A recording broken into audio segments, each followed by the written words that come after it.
Second here. Can you all hear me? Yes. All righty. What's the person's name? Ricky? If you can somehow turn my mic way down a lot, because I'm Getting feedback. getting feedback. How's that? Now I'm getting a reverb. Okay. Wow. Oh,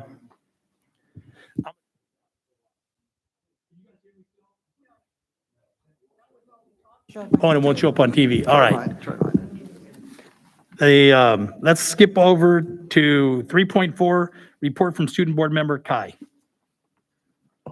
Hello, hello, is this, all right. Hello, my name is Kai Heflin. I'm the student board member for the Windsor Unified School District. And if we could get my, if it's possible, if I can have the report up. All righty, thank you. And this is my report on the March 10th regular board meeting. Next slide, please.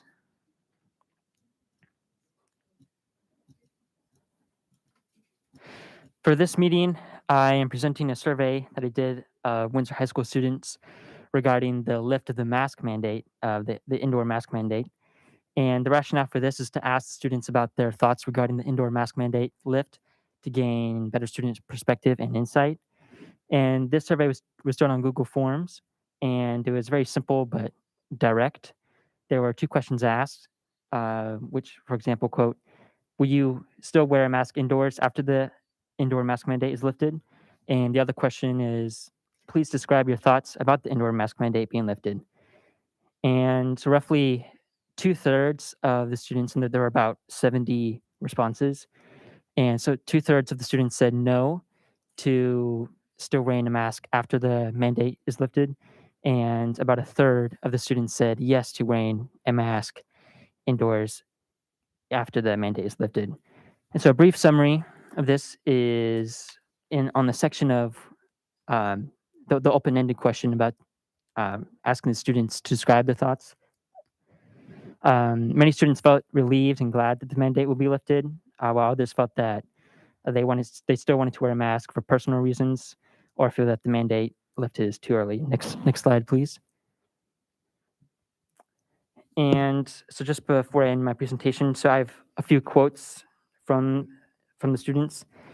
And so one student said, I think that I would wear it in the mask in the class where I feel it would be appropriate to wear a mask. But otherwise, since I am fully boosted and vaccinated, I am comfortable with not wearing a mask. Another student said, quote, I think as long as people are vaccinated, they should be able to take their mask off, end quote. And another student said, quote, I think it's too early because the cases will probably just rise again, so I'm keeping my mask, end quote. And again, there was about 70 responses, and I'm still getting a few responses probably throughout the week. Thank you. That concludes my presentation. Great. Thanks, Kai. Are there any questions from the trustees? Bill? Yeah, thank you, Kai. And it'll be interesting to weave that when we get the COVID report under 6.1. Just because we're under Kai's report, I think we do need to start President Rich and Superintendent Jeremy on the transition of a replacement for Kai when he graduates this year. So it seems like a long way away, I know, but you've done a great job, and you traveled down to San Diego and did over and above what I think we have as a student board member and set the bar yet again high. But I think we need to think about that. Hi, and I met yesterday on this, so we're there with you.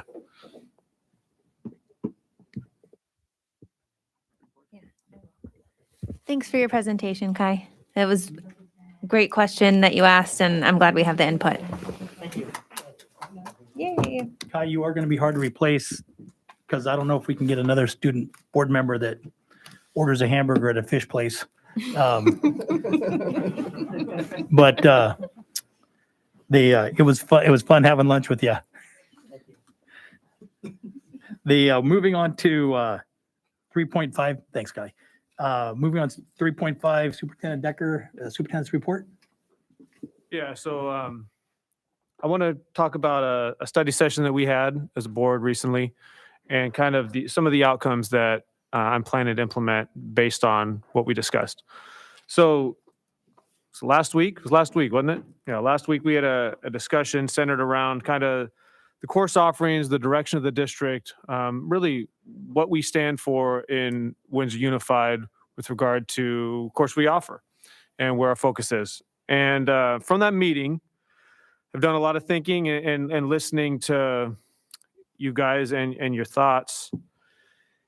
And what I'm going to propose something to you here.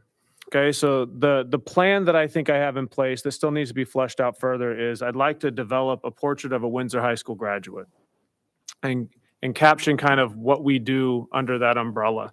What do we want our students to, what skills do we want them to have at the end of their career with us in Windsor?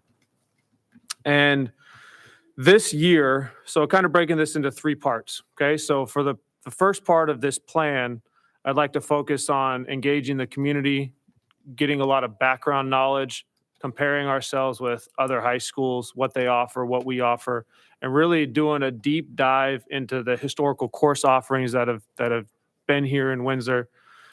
So I'd like to start there. I'd like to, engage the chamber, talk to our local business leaders here in Windsor as well, what is needed for our town, so on and so forth. That's kind of the first phase of this. I'd like to hold a study session in August with the board to preview all those findings, kind of like a checkpoint. And then in the fall, I'd like to then take this to our staff and really have the same kind of discussion with our staff, present the data that we've learned from the community, and really talk to the staff about what we want our students, what skills we want them to come out with when they're a graduate of Windsor High School or North Bay Met or Windsor Oaks. And following that, I'd like to then have a study session in December with the board again, and essentially preview all that we've learned and have the board give me some direction. And then in January, make a presentation to the board based on the direction that I've been given and give my recommendation for how we best move forward. You guys give me feedback. I refine that in February, give you another recommendation at that point. Then hopefully we'll be prepared to make any staffing decisions that might come up from those discussions in March, because March 15th is an important day for school districts. That's my initial proposal. It's very rough, but I wanted to give a timeline and kind of an idea of how we could move forward with this process. I'd also, I want to share some sad news. One of our beloved employees has passed away. Her name was Carmen Ramos. And most recently, she was the bilingual liaison at the middle school, but she was also a paraprofessional at a number of schools in our district, and she really was beloved. I didn't get to know Carmen very well, but everybody I talked to simply loved her. So her services are Tuesday, March 22nd at 10 a.m., and we've gotten permission to share this information with the community from her family, and they would love everybody to come whose life Carmen affected. So very sad. Thought I'd let you guys know. I'm not going to talk about any COVID-related items here. I'll save those for item 6.1. Just quickly, the TV was zooming in on you so everyone could see your hand. Oh, goodness, yeah. I know that a lot of people want to ask, so you If I want can to tell tell them you. what happened, why you have it, and why the color is blue. So I told the kids I fought a tiger, and they believed it when I was reading to them. But I actually slipped down a 2x12 going to let my chickens out in the morning and fell all 200 pounds right on my hand and broke my metacarpal. So that's what happened. And why is it blue? Because you know why it's blue, Rich, because my daughter told me she wanted me to wear blue. But they all wanted to know why. And she's the only one that's written on it. Very good. You have lucky chickens. Thanks, Jeremy. All righty, we're going to move on to, Rich, I'm sorry. A couple of comments. You didn't, thank you for mentioning Carmen. I would ask perhaps that the board, we adjourn in her memory. For, I think, 6 or 7 years, she was the principal and one of the initial bilingual liaisons at the high school, initiating that program. You didn't mention, Jeremy, the services of Our Lady of Guadalupe Oh, I'm Church. sorry. Thank you, Bill. On Tuesday, the 22nd at 10. And yeah, she'll be missed. Just an aside, as you're developing the program, you were focusing on the graduate, but part of our workshop was on the broader continuum of programs. So Yes. that while we have a capstone and after 12th grade, our students are on their way, we had talked about, well, how do we develop through articulated English and math and arts and engagement and CTE at lower grades through the middle school programs. And I just wanted to add that because that you didn't touch on that so much, but it's the continuum piece that I was impressed with when we were having this program discussion, which I thought actually was a good extension of our discussion of the local control accountability plan the month before. So thank you for that sort of strategic vision that you have. I think that's good. And I appreciate your plan about that. I mentioned also, just first time I'd heard of your timeline, might be a little bit of a tweak potentially. At the December, approximately the 15th meeting, we may have new trustees being sworn in. There are 3 of us for election at this current season for the election cycle. So to maybe have that discussion after the new people have kind of come up to speed a bit, Understood. maybe push it back to January for that initial meeting and February for a follow-up or something. It may be that we're all here again. It may be that 3 of us are not. So we'll wait and see.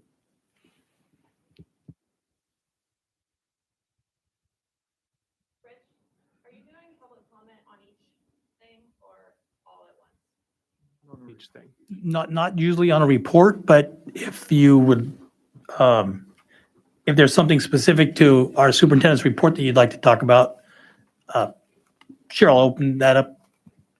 Come on up. Yeah.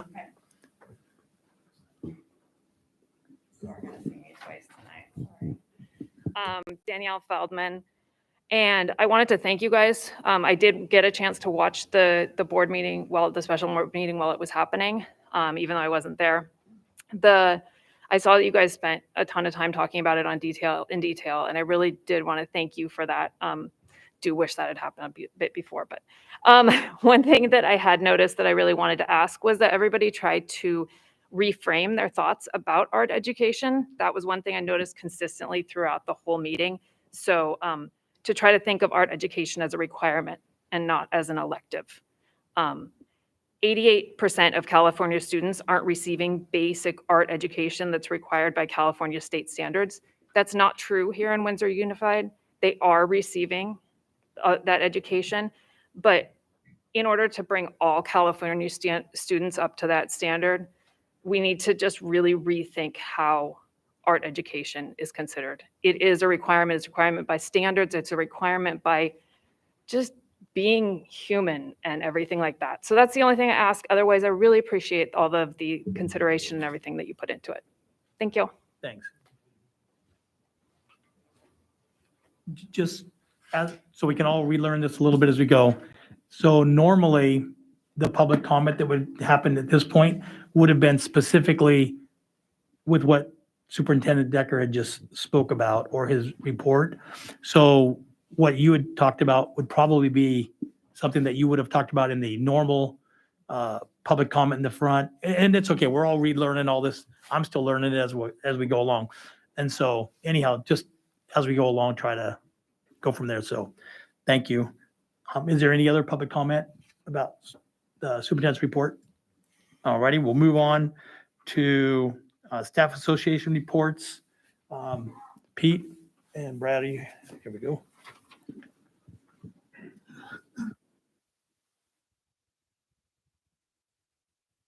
All right, Pete Stefanisco, WDEA President. We have been meeting since our negotiation session resulted in a tentative agreement. We've been meeting. Negotiators have been meeting on site, and then we had a general meeting today, and there was passionate and spirited discussion.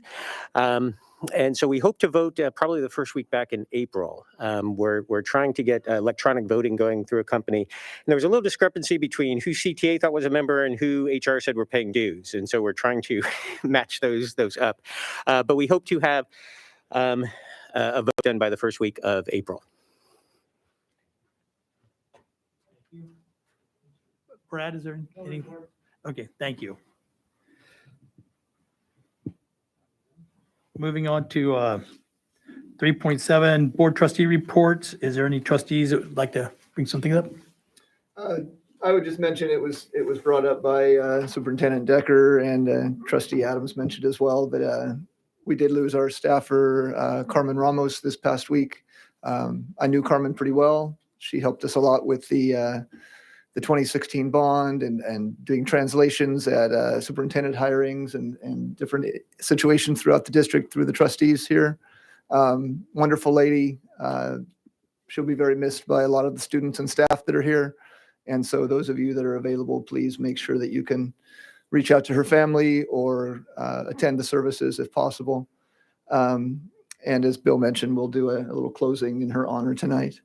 Another mention that I'd like to make is that the Windsor Booster Club is having their monthly meeting this coming Monday, March 14th at 6 p.m.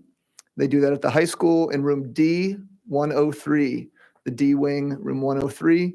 And they are looking for more membership. They're looking for some new officers. They're looking for people to get involved, helping them fundraise for our athletics and arts and music and all the programs that they support throughout the district, including the leadership club and the yearbook and lots of things that kind of go unnoticed. So please consider joining that group or attending their meeting and giving them your support through script or other ways that you're available to. Thank you. Yeah. So Danielle, you must have been prescient. I have a sign, and the sign says, "Sign the petition, Arts and Music Education in Public Schools." There is a ballot measure that is being driven by a petition to be on the November 2022 ballot. Essentially, it would allocate 1% of the total funding that goes to public schools to arts and music education. I believe we are going to have it for further discussion in a proposal at our April meeting. Some school districts are already adopting resolutions in support of it. But what you can do if you are interested is go to Vote Arts and Minds, all word, voteartsandminds.org. There's about 522,000 signatures on the petition. It needs probably 750,000 or something like that. So 800,000 or 900,000 is what will be required. I think it'll get it. But again, we just recently became aware of this. We're going to have it back in front of our board, I think, for a discussion. But thank you, Danielle, for raising that as a sort of a benchmark. 1% of the money that we get, if we average it at 50 million, because it's easy in my mind to do, would be a sustained $500,000 of new money towards these programs in our district. So thank you. And I look forward to having a discussion about this with the board and our community in April. Stephanie? All right, I have a few different things kind of piecemeal. So following up on Eric's comment about boosters, just want to second that. They really need new members. I think almost the whole board have students that are graduating or that have graduated. So they are really strongly encouraging people who, if you're interested in getting involved, like now is the time. And there's a lot of need, and it makes a huge difference when people are involved. So as Eric said, the meeting is March 14th, 6 p.m. at the high school in room D103, which is also really close to the big parking lot. So very easy to find the room. I wanted to also just talk about Carmen a little bit and to recognize just the close relationships that she built with students and families, and the role of advocate that she played, especially to Spanish-speaking families. I think that her voice is going to be missed, definitely in that respect. And then I got to be on campus a couple different times recently, and it's always so nice to be around students. So it's just the most fun. So Readathon was so much fun just to be around kids. And then I got to go to Cali a few weeks ago and watch their composting program during the lunch hour. And you forget how loud school is until you go to a school during lunchtime. But it was a lot of fun, and to see the ownership that the kids have over that program. So lots of good stuff happening. And so the Windsor Educational Foundation does a yearly scholarship fundraiser. They do this in a breakfast format that is taking place at Charlie's at 7 a.m. on March 18th. So you can RSVP on the Windsor Educational Foundation's website if you're interested in going. They raise usually about $30,000 to $40,000 for graduating Windsor Unified School District seniors. So it's a great cause, and it benefits a lot of our students. And just last, George got up and spoke earlier, kind of about the readathon with C-Star. As you were very blessed. We have a lot of different organizations that do a lot of things and spend a lot of their time and personal capital to do things that help all of our students. And we're very fortunate we live in a community like this that so many people give of their time and their means to help make things better for our kids. And so, George, I was going to recognize you and have you come up and tell a little bit, but since you beat me to the punch, good job. And I'm not going to spoil it for you, for the folks, when you guys, with the things you're going to do with some of the proceeds that you're going to give to the schools. I'll let you wait till that happens. But again, thank you, George, and everybody else that helps make our students' time here extra special. If nobody else, we're going to move on to section 4, consent items. I'd like to turn this over to Bill.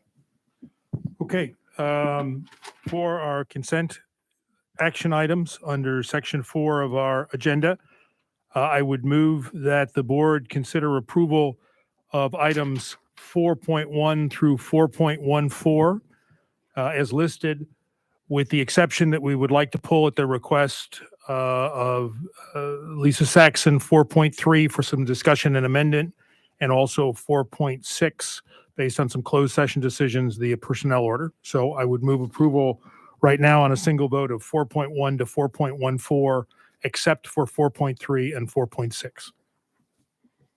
I'll second. Okay, all those in favor? Aye. Aye.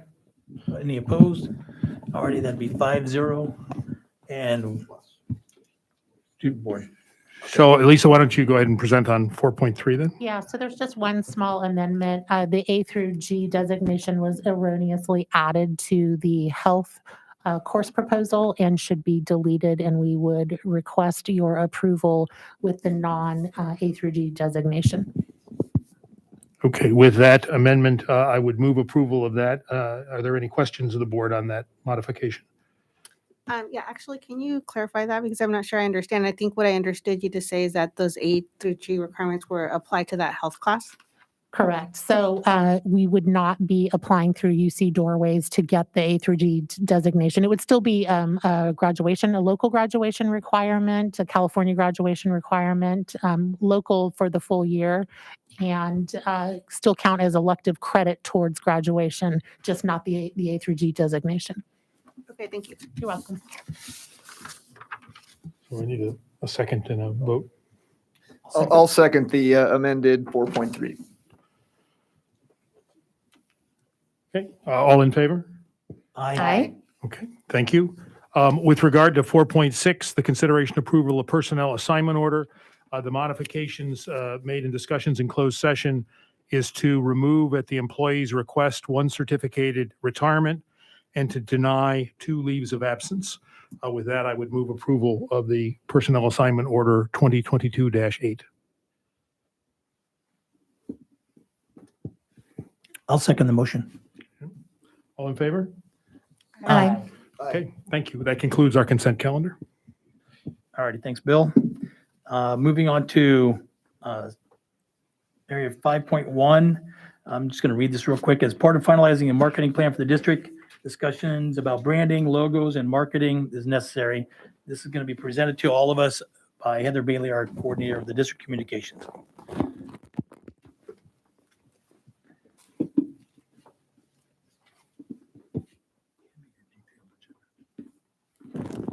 Good evening, board. I'm Heather Bailey. I'm your coordinator for district communications. This is a preview of our marketing and communications strategic plan. To continue and complete it, we decided there's some issues that we needed board input on. So what I'm bringing you is sort of where we are in the strategic planning process for this plan at the moment, and also to ask for some input on some of these things that we're not as sure about.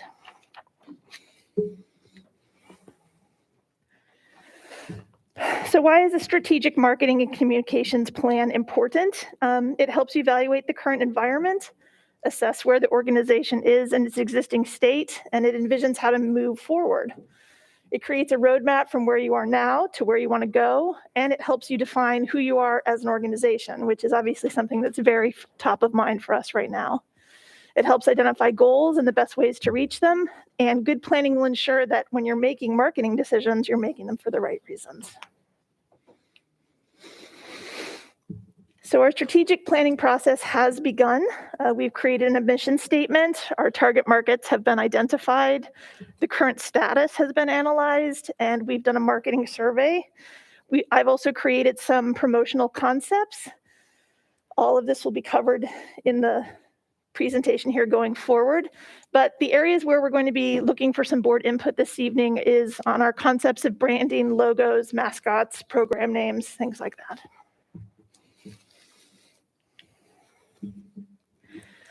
So I won't read this whole thing aloud. I'll just give you guys a moment to read it. But this is our mission statement for this strategic plan.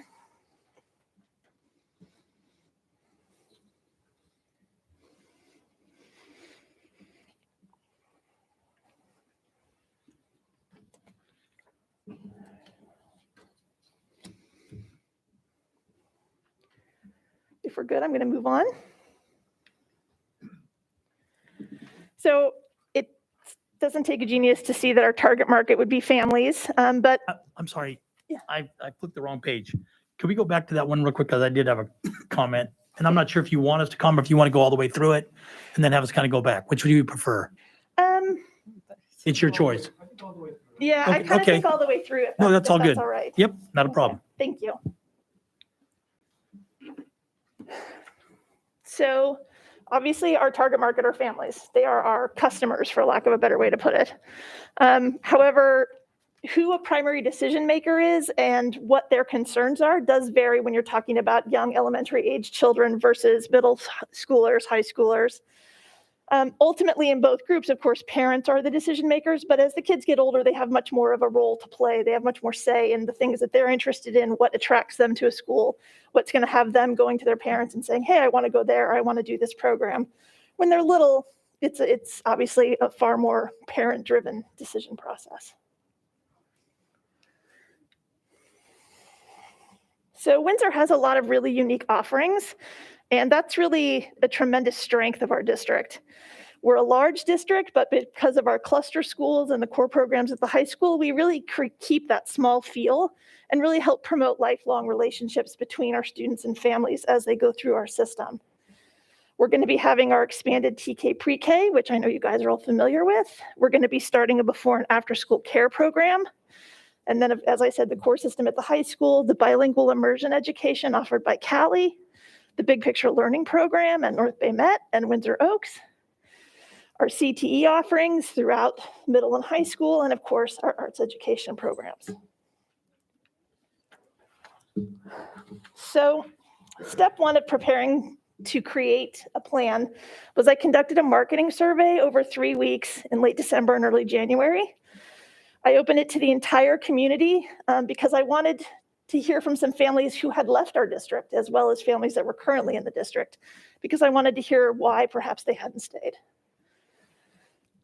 I promoted it internally through our system, sending it directly to parents. I put it on social media, Facebook and Nextdoor. It was on our website, and as I said, direct to current families.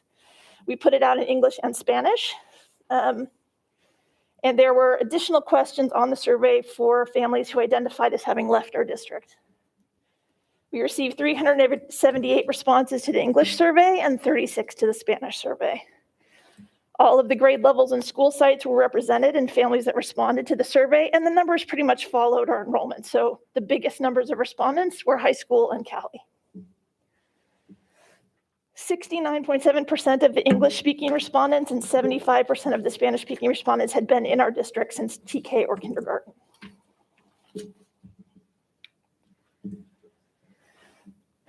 So I won't go into the full, I could be here for another hour telling you all the things in the marketing survey, but briefly.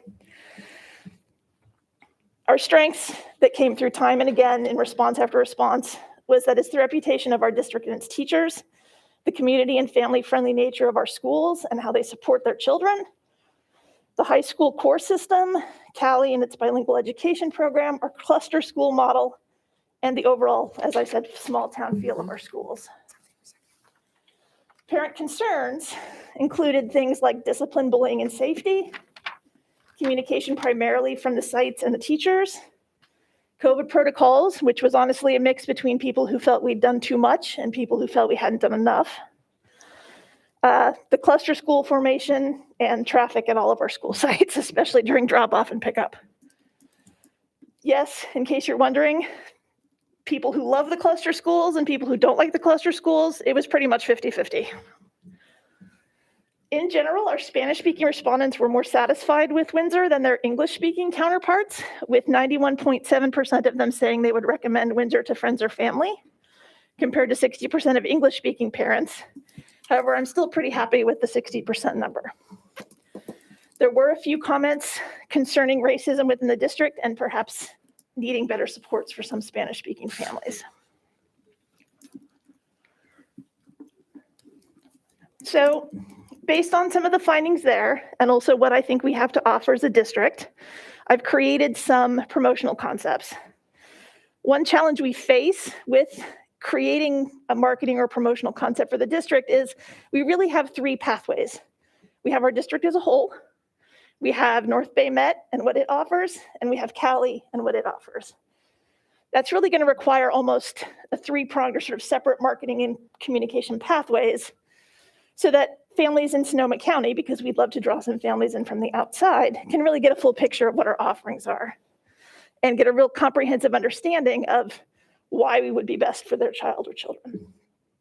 And some of the concepts you're about to see will be based on some branding recommendations that will come after I share the concepts with you.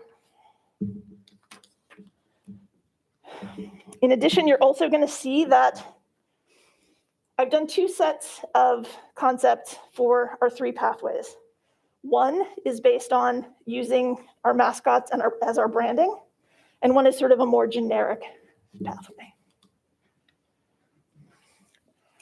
So again, I'm not going to read the whole thing out loud, but the first concept for District 1 is there are as many kinds of kids as spots on a Jaguar, and at Windsor, we've got a place for all of them.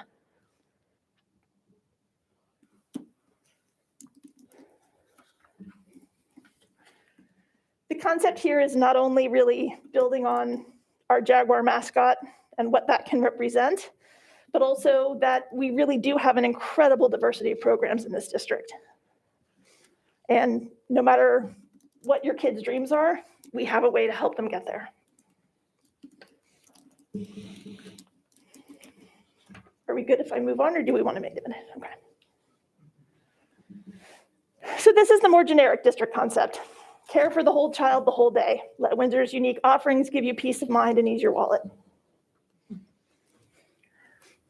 So personally, not as creative, but I think the message is still good and clear. Are we good if I move on from here? So for North Bay Met, concept 1, an educational model that is student-centered, student-driven, and sets them up for future success, whether in a career or a college. There's no such beast, or is there? And that's built on the concept that their mascot is a griffin, a mythological creature.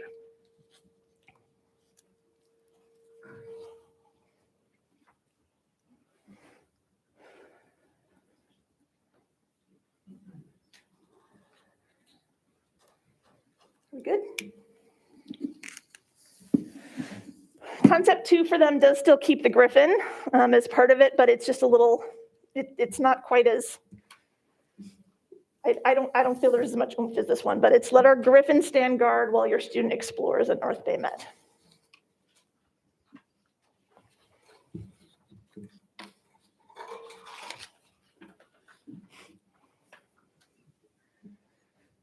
So moving on to Cali, we have Cali Calmecax Foundations help kids soar like eagles, again, based on the fact that their mascot is an eagle.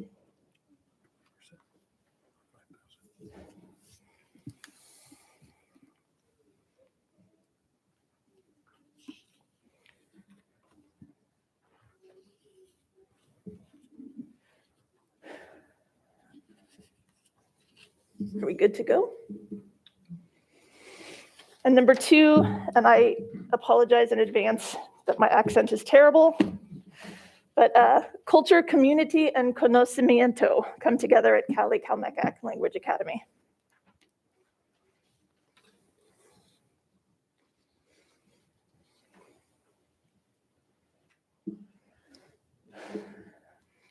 So,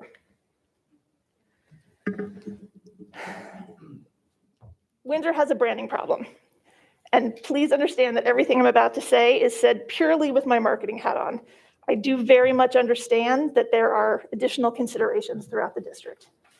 But from a branding perspective, it is very difficult to build a district-wide branding and marketing plan when you have such disparate logos, brands, thoughts, processes, colors. You can see across the bottom there, those are the four current logos that we have. That doesn't even include the Jaguars. Windsor Unified School District earlier in the summer, before I came, had already spent good money with an excellent firm to make 4 of its 7 schools Jaguars. The high school's always been a Jaguar, but now Maddie, the middle school, Brooks, and the high school are all Jaguars. If you haven't seen them, they're adorable. Maddie has a little cub, it's the cutest thing ever. So you've already invested money into starting to unify your symbols a bit. Cali, North Bay Met, Windsor Oaks, they've retained their mascots. And they're very important to those communities they represent. And I know that there are historical issues with those sites feeling fully included or fully a part of the district. The district is currently represented by a bell. That's the one on the right side. There's historical significance there. The actual bell was in front of Windsor Creek. I believe it's still there. But there's not really an obvious connection to Jaguars or Griffins or Eagles or oak trees. The bell kind of sits out there. So this is where we're at. This is why we've come to you this evening, because there is this conflict between what's ideal from a branding and marketing perspective and what's important to school, community, what's representative. So we're hoping you'll make the call. So in a desire to create cohesive branding and give a nod to our past, I sketched out, let me preface everything you're about to see by saying I'm not an artist. I sketched out a potential new district logo, and it was created for us by actual professional graphic designers. We call it Mama Jaguar. It has all of the school sites' names around the bell and the Jaguar. It incorporates our previous logo, the bell, and our new dominant mascot, the Jaguar. It creates a unifying symbol to build a marketing plan around and cohesion. And I do think even as we consider the autonomy of all of our campuses, it's important to remember that the vast majority of students in Windsor will be a Jaguar at some point in their life. The con is, obviously, there's not an eagle on there, there's not a griffin on there, there's not an oak tree on there. We've presented this idea to a couple of different groups, and there was definitely some concern about having a more inclusive logo. So on my own, please again note, I'm not a graphic designer, so no laughing. I just created a couple of examples of what a unified logo could look like. So this is inclusive of all of our mascots. Yes, I know that the North Bay Met Griffin and the Cali Eagle do not look like some of the Griffins and Eagles I have up there, but I needed ones that were flying. So it is inclusive, but it's pretty busy for a small presentation. I mean, it's easy to make any logo look good blown up on a big screen, but you got to think about embroidery and shirts and backpacks and badges and everything else. It's not super cohesive other than we're covering all of our bases, and it removes the historical symbol of the bell. I want to also throw out here, we presented some of these ideas to a parent group that we're involved with. And one of the parents had what I thought was a very cool idea that I didn't have time to get done professionally to include in here. And that was to take this piece here and help create similar ones for Cali and for North Bay Met. So North Bay Mets would have a griffin sitting on the bell, and Cali's would have an eagle perched on the bell.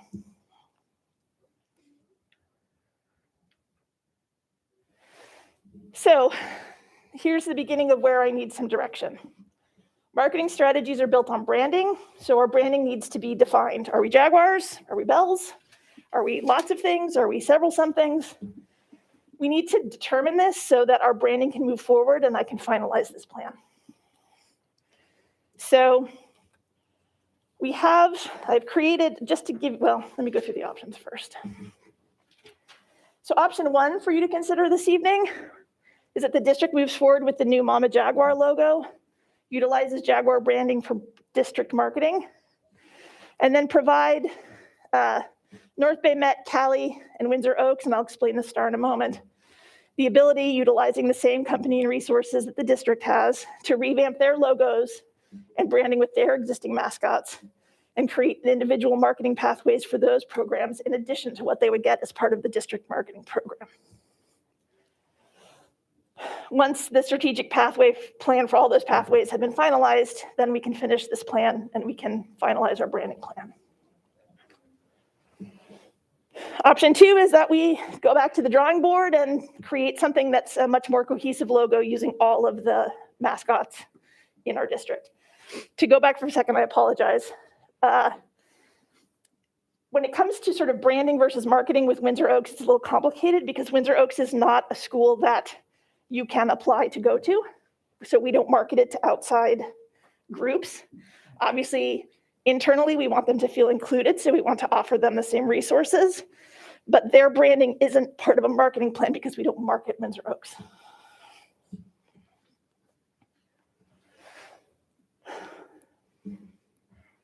And then option 3 is we do nothing. We stick with everything we have right now, keep the bell for the district, everybody else's mascots and logos stay as they are. And I just do the best I can to come up with something remotely cohesive with all of that. Why is branding important? So we've created, and I should add, so that what's about, I'm about to show you, script and concept by me, videography and editing by Paul Knanen at the high school. And this is just a glimpse of what a marketing video based on branding could be for one of our schools.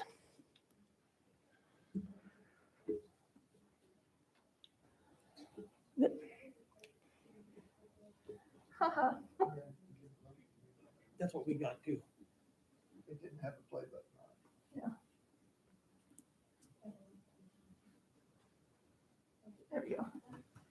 You got skills. Volume though. And rewind, please. Yeah, volume and rewind. Rewind.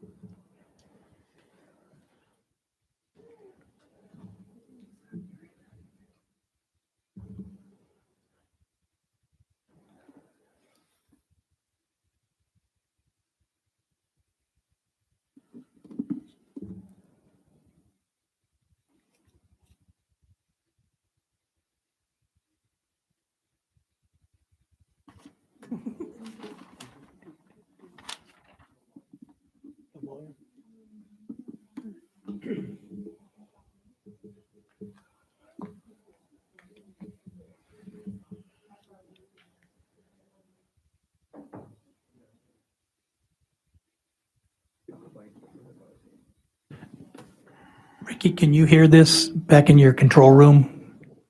We're not able to hear it out here.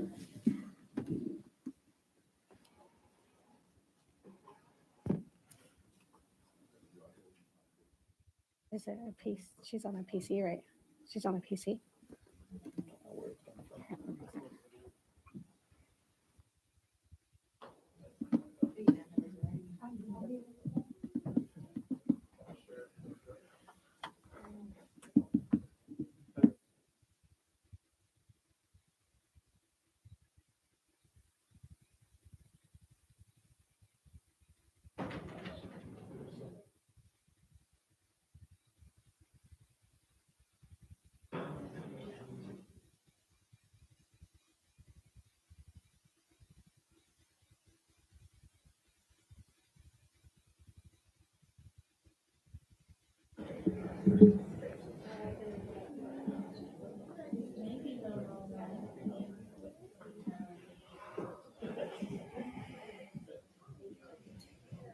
Just play it from your laptop and put a microphone to it. I don't, probably, but it won't sync with what they're seeing up there. Like you said, he can't hear it in the. Heather, I'm okay if we just play it. Whoa. Got to kill my mic, Ricky. I'm okay with no video, and I mean no audio, and just do the video. We get the general idea. I think it's really good. There was a way.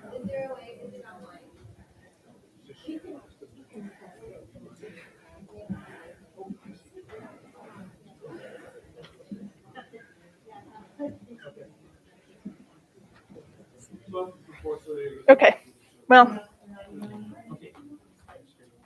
We're gonna.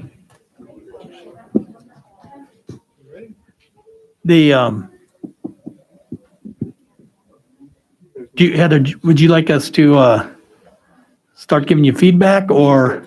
Oh, you got more slides? I'm sorry. I'll see if we can figure this out, but in the meantime, I'll move forward. Except that the whole presentation's not there.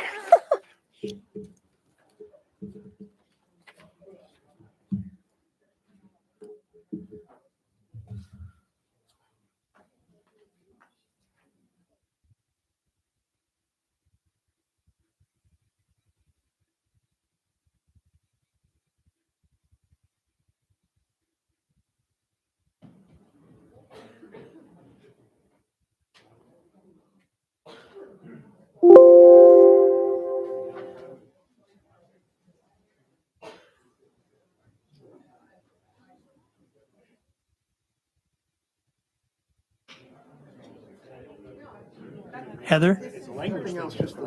Heather? I'm ready to go forward, even if we don't get, North Bay Met I know, but if we don't Academy, get to, if a big we can picture look at it learning later. school at the Windsor Unified School District. I'm sure it's Home of our wonderful, very- and we can, but Yeah, no, that's fine. We also have Here it we go. up in front of us, so Okay. we can see it. So So- even, yeah. The second piece that's sort of a branding and name question that we wanted to go over with you this evening is the Have name you ever for seen our- a unicorn or a dragon? What about a griffin? Because we have. An educational model that is student-centered, student-driven, and sets students up for future success, whether in a career or a college. There's no such beast. Or is there? North Bay Met Academy. let's, my first executive decision, we're gonna kill the video and we're gonna keep on going with our presentation. Yeah.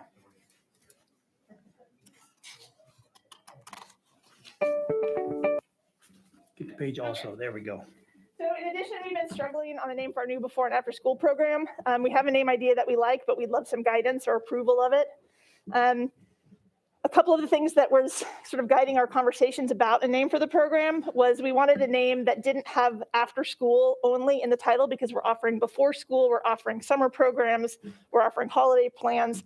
So we didn't feel like just calling something the Windsor After School Program really took in the full scope of what we're offering. And it's little kids, so we wanted a fun acronym. So this is our current top choice.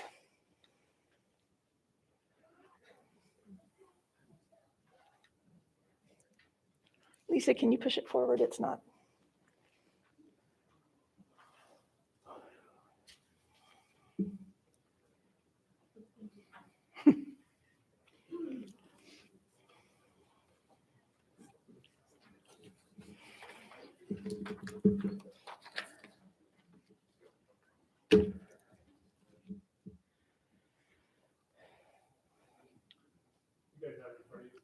Okay, so it's whoosh. Windsor out of school hours. So, are you ready to whoosh? Who's going to whoosh? Want to whoosh with me? Full disclosure, I was looking for some inspiration. I had determined that in Australia, their national childcare program is called OOSH, out of school hours. And one of my fellow staff members pointed out that if we add a W for Windsor, you get whoosh. We do have other options that we considered. I don't kind of want to read through all of them, but Club Windsor, Club WU, pronounced Club Woo, Club WSD, Windsor Clubhouse, which is honestly probably a bit too similar to the Boys and Girls Clubhouse, Windsor After School Program, or WASP, which didn't seem ideal for a variety of circumstances, Windsor Extra Care, or WEC, Windsor After School Group, or WAG, Windsor Homework and After School Club for Kids, WAC, Windsor Interscholastic Learning and Development, WILD, Windsor After School Kids Experience, WAKE, and Friends Learning Interscholastic Play, FLIP, or Windsor FLIP, or WFLIP.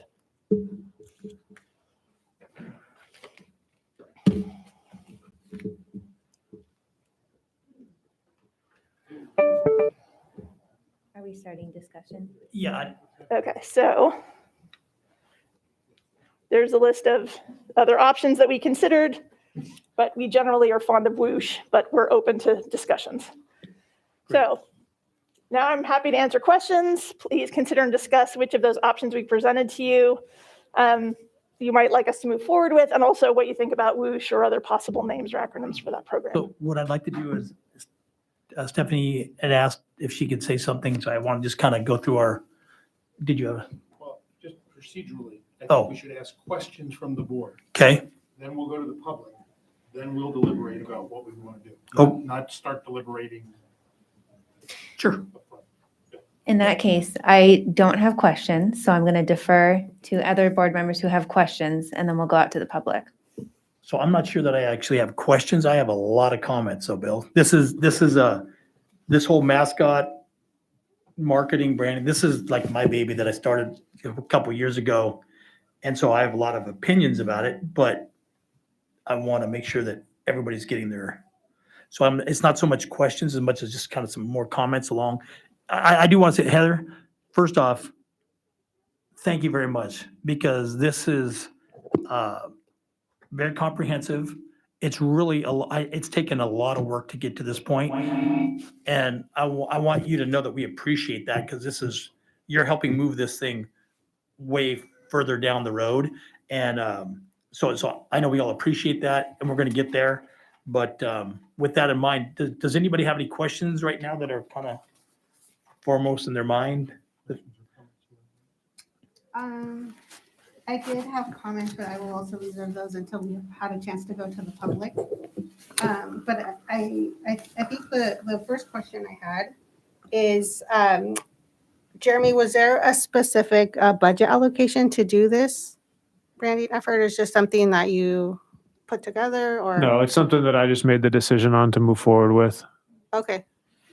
Okay, then I will, reserve my comments for later on, but I do think that this needs more exploration. And, I'll make a comment a little bit later about the fact that only 36 families, that were Spanish speaking were interviewed. So, but I'll wait on that. Yeah, actually, so here's a question. How, we got about roughly 400 people responded. That's about 8% of our whole district.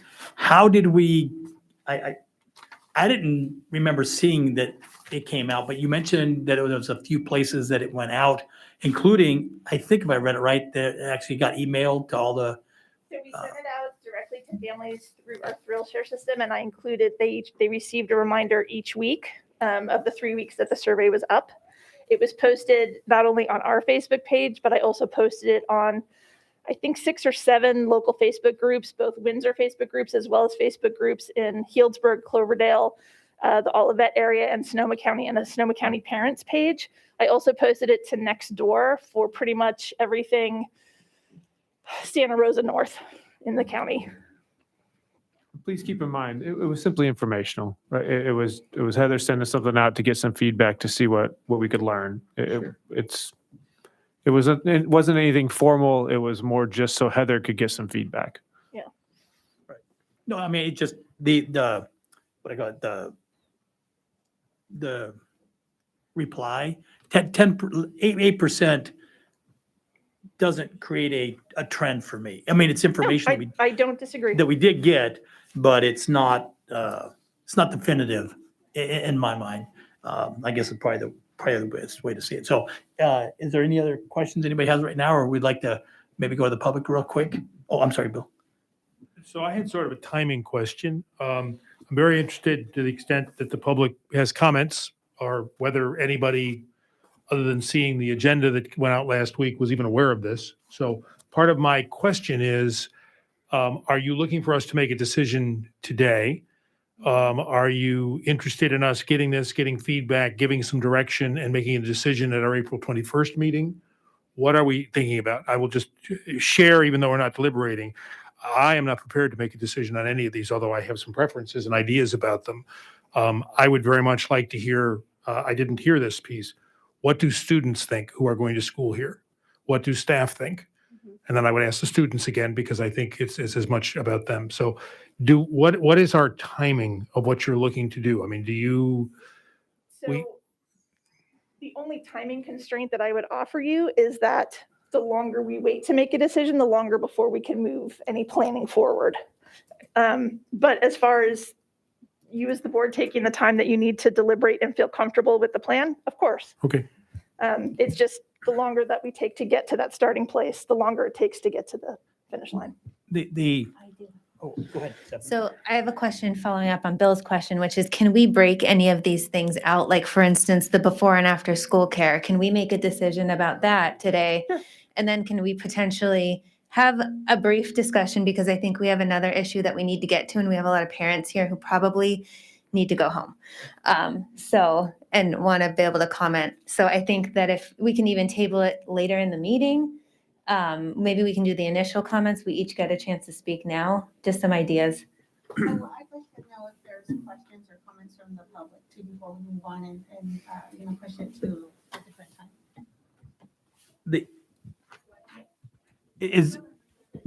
Okay, so here's what Stephanie was asking is this something that anybody is interested in talking about? Oh, you couldn't hear. Oh, could you repeat that? Oh, I'm so sorry. I've been having trouble with my mic today. So my earlier comment was I was concerned that only 36 families that speak Spanish were interviewed for this. And also that I was interested to see if there were comments or questions from the public, before we move on to something else. So just to clarify, this wasn't an interview. This was a series of, it was basically a survey, an online survey.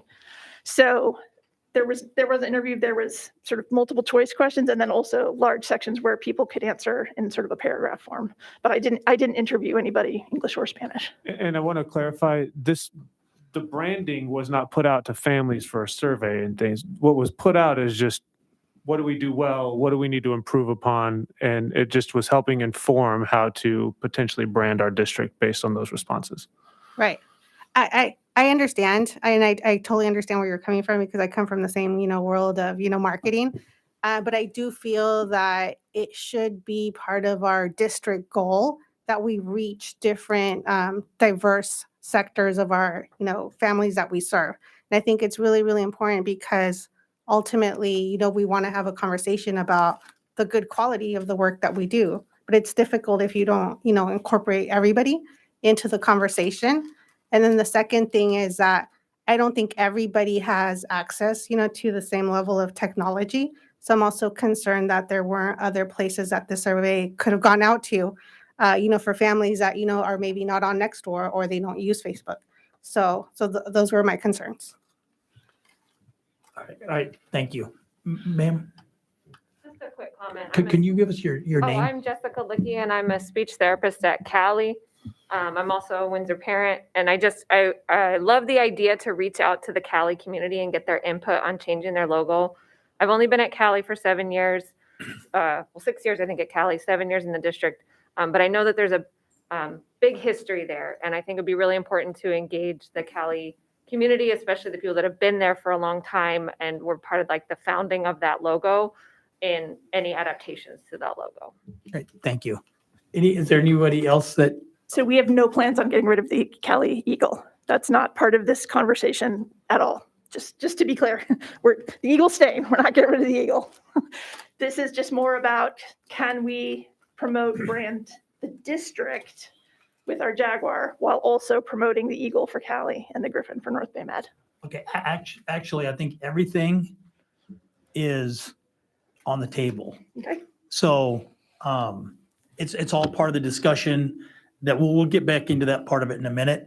But this is just for public comment right now for just this part. Yeah. So I also wanted to say there was questions about reaching out to teachers and staff and parents. We haven't done, this is the first big rollout of any of this. However, this presentation has been made to administrators at all the school sites in our principals meeting. And it was also presented to a parent advisory group that Jeremy has.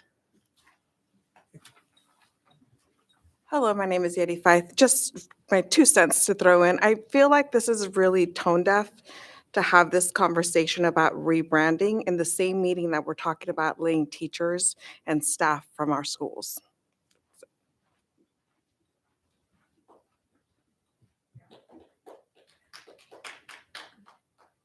is there any other comments on the marketing, branding part of this discussion? All right, I'd like to bring it back to the board. Is there anybody who would like to go first on this issue or? So I would concur with Stephanie's comment. I think we have, if I saw heads nodding at the 6.1 talking about COVID,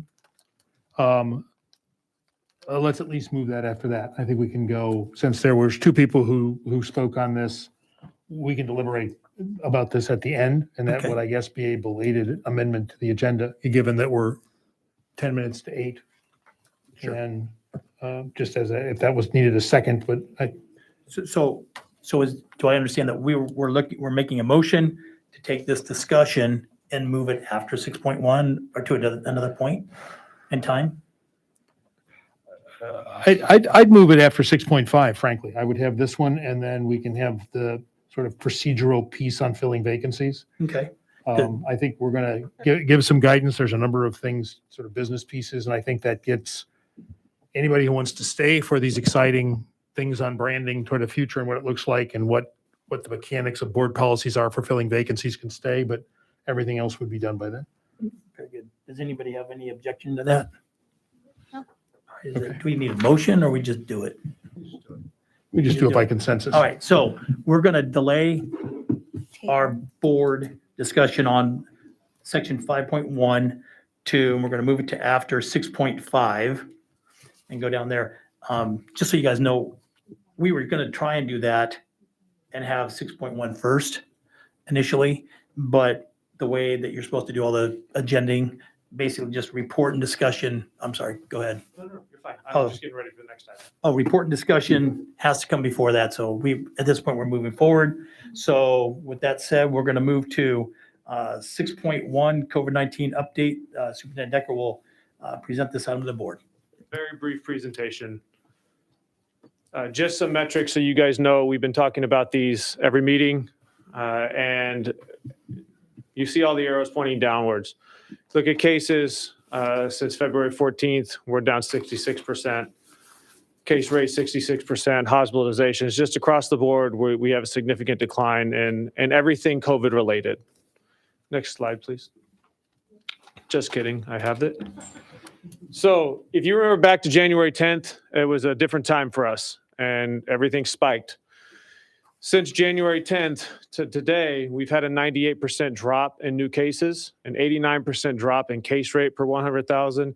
We also got some guidance today from the county office that said Dr. Mace would not consider mandating masking indoors unless that number was 20 per 100,000, and that would be a consideration, not a mandate. So we're around 10.6. Hospitalizations are way down, as is testing, which was a heavy load January, as you guys know. It was too much for us. We're way down. Look at our metrics. If you look at January 10th, that's when we spiked. We had 230 cases at that point. We're down to 8 cases as of this week. So a 97% drop. Look at testing, similar data.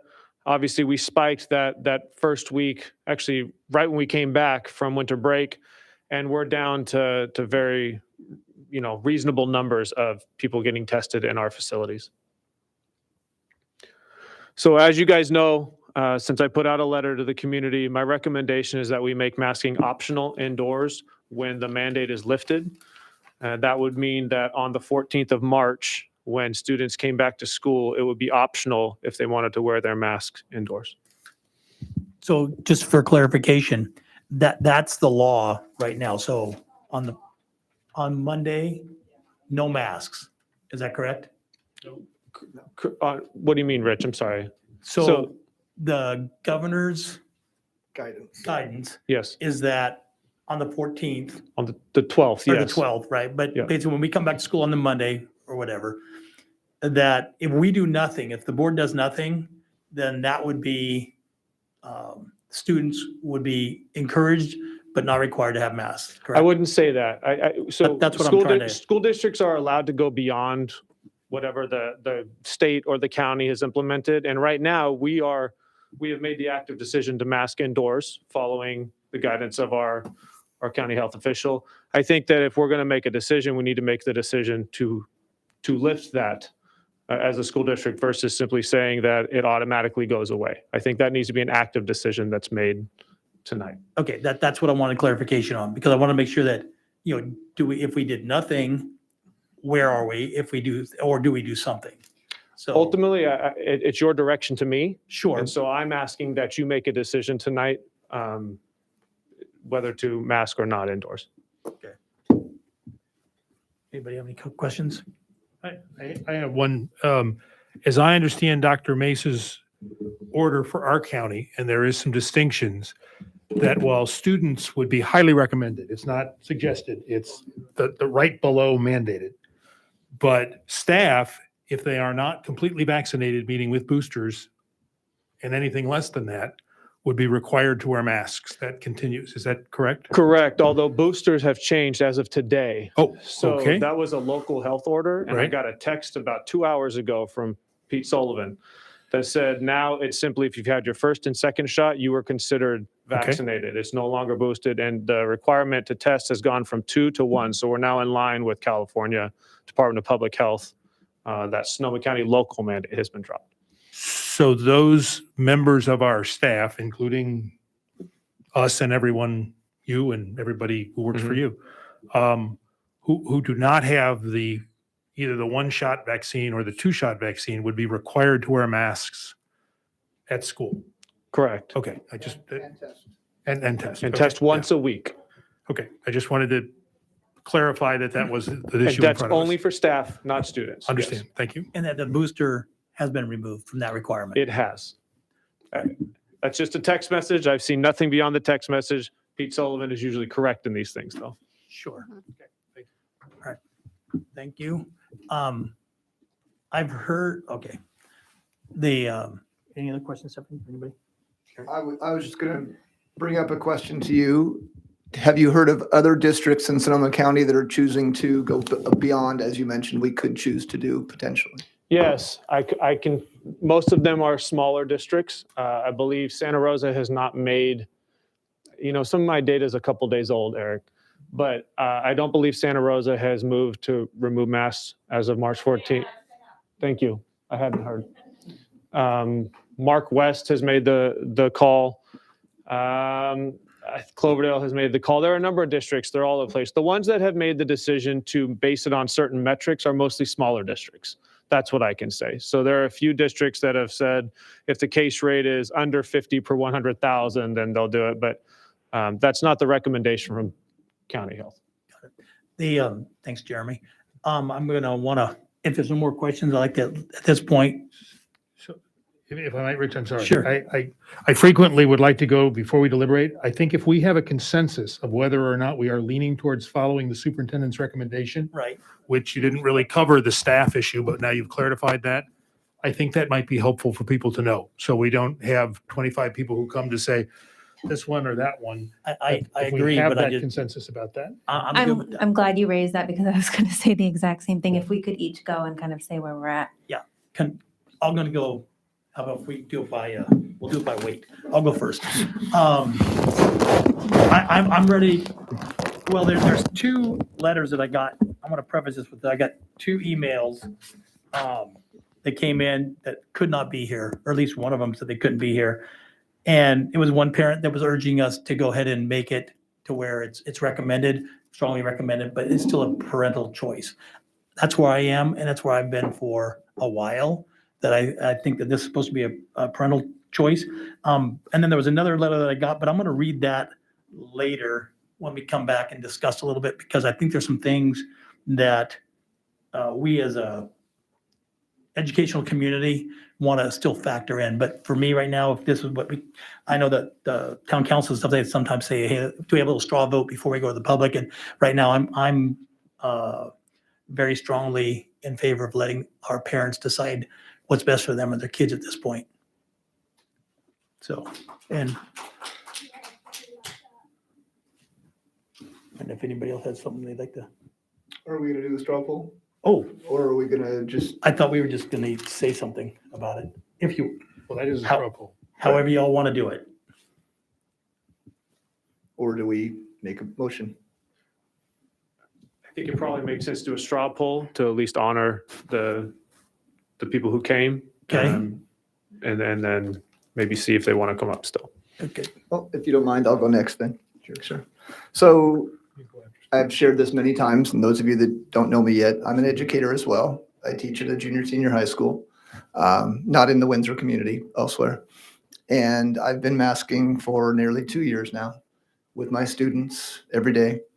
And I think that the way the case rate is at this point, that the governor has made a decision and our county health officer has made a decision that we should try to follow that. But that being said, it doesn't mean that masks are thrown away. It doesn't mean that I get harassed for wearing one when somebody else chooses not to. It doesn't mean that as a teacher, I can look down or impose my will on a student who may choose or not to. I will continue to wear my mask. I'm fully vaccinated, boosted, but I also have a mother that's immunocompromised, and I'm the only one that really gets to go see her at this point. Very difficult for me to talk about this, but I don't want to take a chance. I have not been sick, thankfully, but I have lots of people in my life who have been from COVID. And I choose to continue to wear my mask when I go to the grocery store, when I go to the gas station, when I'm around a lot of other people, or even just a few people. I'm wearing it tonight, obviously, but I'm going to choose to continue to wear mine. But I want to make sure that all of our educators, all of our community, all of our parents need to realize that it's not just what I want, it's what we all need, and that we need to respect each other for that. So I'm in favor of following the governor and the county health officer's recommendation that masks are strongly recommended and that we have freedom of choice for ourselves and for our students, which also means that HIPAA laws will be in effect. 12-year-olds get to make their own decisions. It's not what their parent chooses for them to do. They get to make their decisions on how they act as well.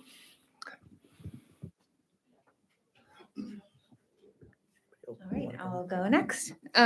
So I think that we've kind of made it to a point where everyone's had the opportunity to be vaccinated who wants to be. We see the case rates falling, and it's nothing like it was in January, which, you know, we saw this massive spike. The variant has proven to be less dangerous than previous variants. So I think we're at a point where we really have to weigh kind of the benefit of masking versus kind of the experience and how difficult it is, especially for little kids to be in a school environment.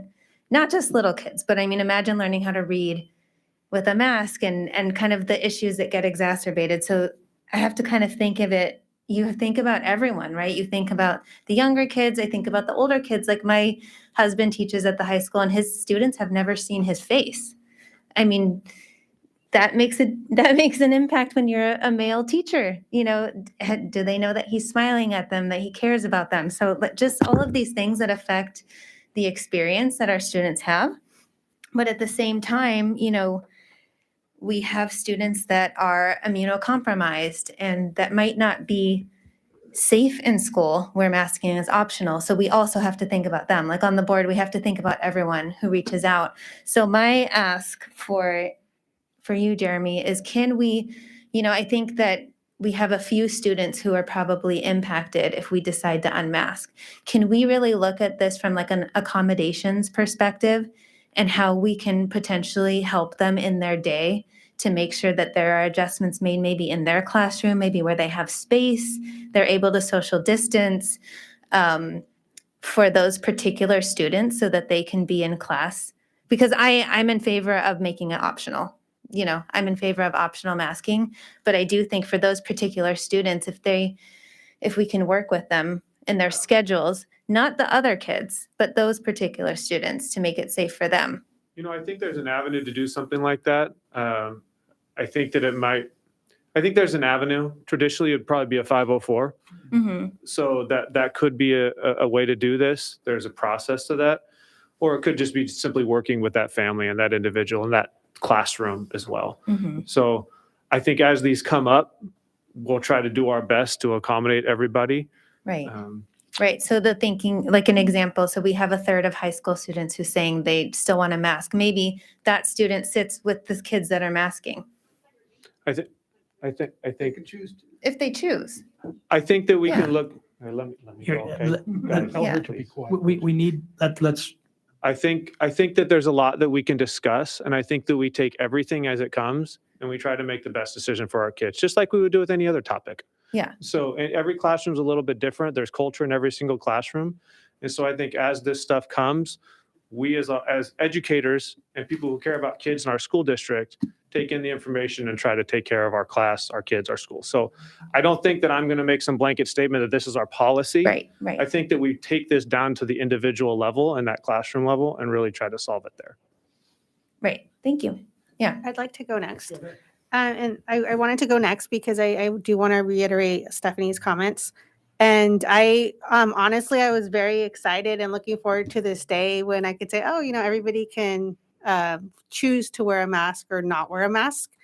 Until I read this letter that somebody wrote in that just really moved me. And it has to do with the student that is immunocompromised. And I'm very concerned, because I've known this child since he was in kindergarten. And I'm very concerned because I want him to be able to have a normal school experience, just like everybody else. So I'd just like to reiterate what Stephanie said and see if we could make accommodations, for this family.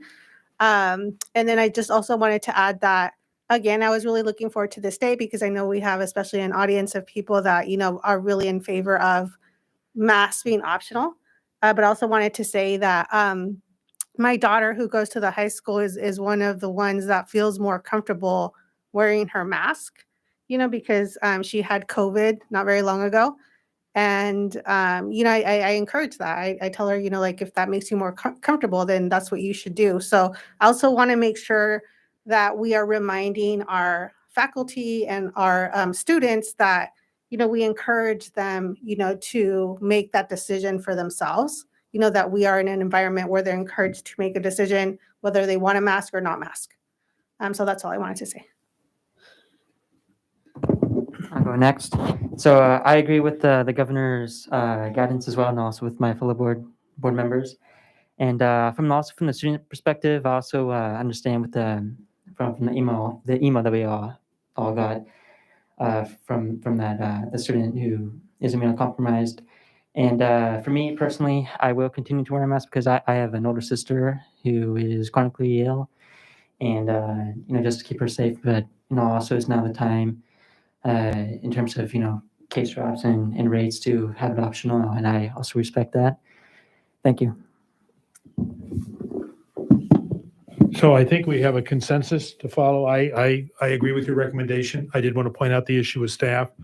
You all don't get to see emails like we got from this mom with a student with cancer, who is very concerned. And I heard someone shout out segregation out there, and we need to be real careful that we don't have antagonism of people who choose to wear masks. I will tell you, someone came to our board meeting, I believe it was last month, and said, well, it's a well-known fact, no students have been sick to come in. And in a paper article Tuesday, 4,700 students were sick with COVID since January. I will just remind you, during my day job, I do a lot of work with fire and emergency services and health, and did that before I retired from the county as well. We have a thing called the beta variant, which is coming, and we'll see what that does. I think It is likely that the state may consider including an expanded version of mandatory vaccines this summer to come to school. That would not be a district choice. That would be a state choice. But we're 2 years into this, and I think it is a good thing that we can remove our masks for those people who want to. I, like Eric, have elderly parents and other people. I will wear a mask. I'll respect people who choose not to. But I think at this point, a mandate shifting to highly recommended is something, and I think we have, President Rich, a consensus 6-0 from this dais, at least for that. And maybe when people come up to talk, know that's where we're going to go, likely, unless people persuade us to not do that. Because we get it too. And we get the frustration. We all have either had kids or have kids right now in school. Some of us had kids at university where it's similar, not exactly like being an elementary school student. I have a spouse who teaches third grade in another district where reading is so important. Not only has COVID been interrupting things, but not seeing faces when people read and smile, as Stephanie said, I think is such a thing that I welcome the fact that we can have the option to unmask and hopefully continue to have the case rates and things improve. So, and I want to acknowledge too, sometimes people come to these meetings and I get this is a passionate thing. We are so fortunate in this district that we jumped on these issues early in August. There are districts and boards even now are trying to figure out how can they respond and be in front of it like we were able to do through proactive steps.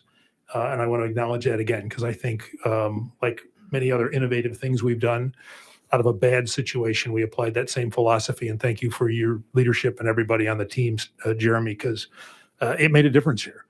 It was a pain, I get it, but it did make a difference. And I think in hindsight, there were some good choices, but hard choices that had to be made. So With that, I want to do a couple of things. Since we did a little bit more than a straw poll, we kind of did some explaining, which is good.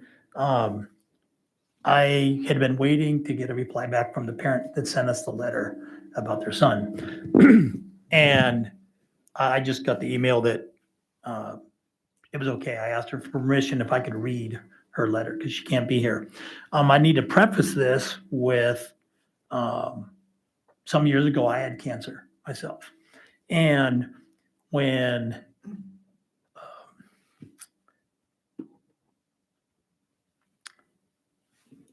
the doctor came to me and told me that I had cancer, I can't, and unless you've had that happen to you, you can't imagine what kind of a punch in the face, the gut, and everywhere else that it is.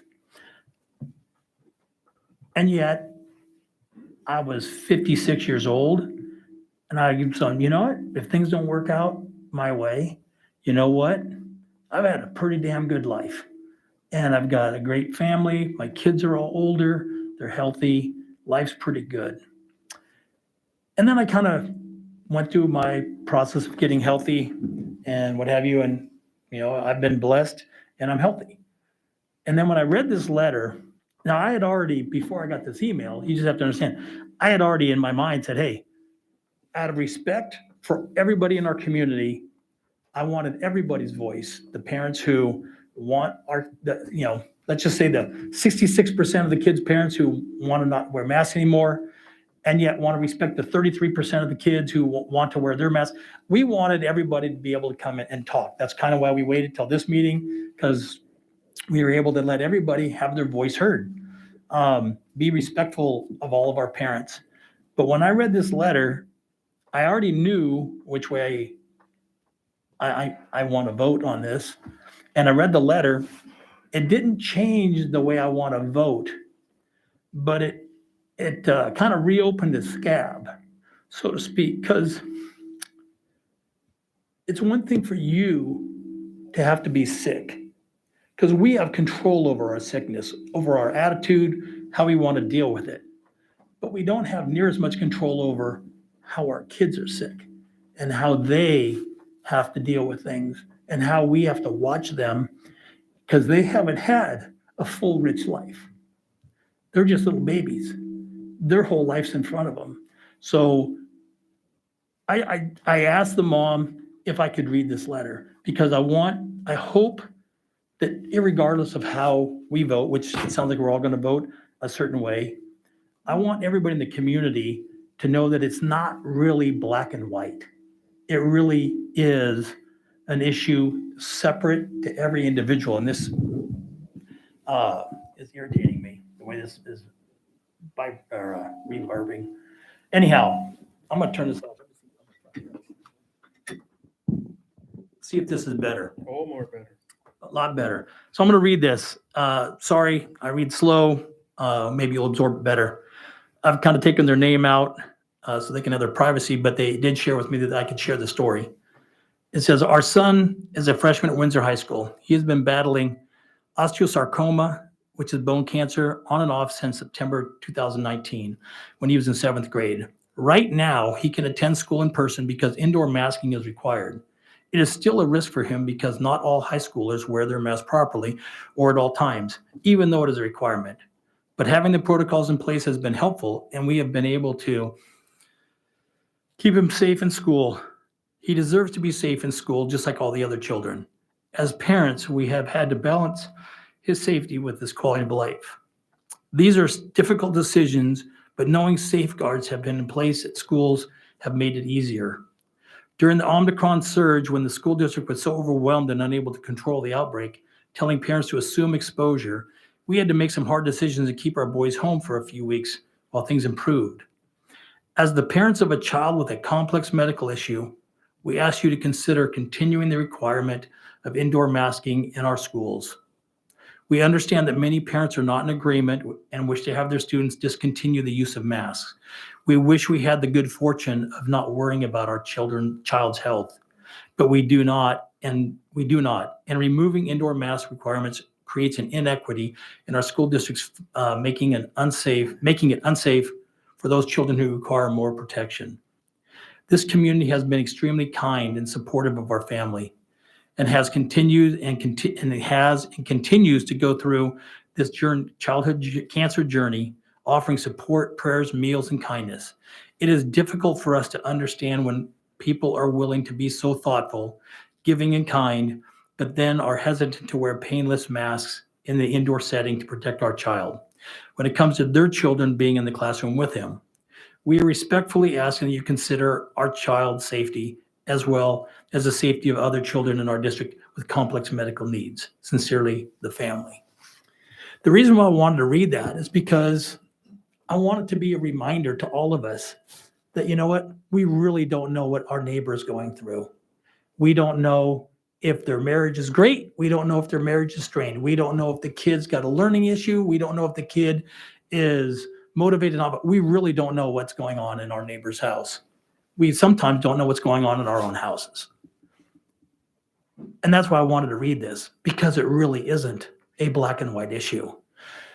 Unfortunately, a lot of the people in our school district don't get these letters. They don't know the things that we have to know that a lot of times you guys don't know, because we keep everything private, not secret. We keep it private because everybody's situation is a little bit different.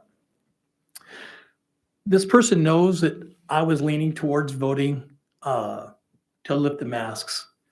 And what's funny is we didn't talk about this before, and yet Stephanie's comment, I thought was an excellent comment. And my comment to the mom in return was, because I already knew that Kai was going to give his presentation. I'd already saw it when I was doing my preparation. And so when I saw that 33% of the kids wanted to continue to wear masks on their own choice, my thought was, and I thought it was an excellent thought. Well, my thought, I don't mean that didn't sound right. Anyhow,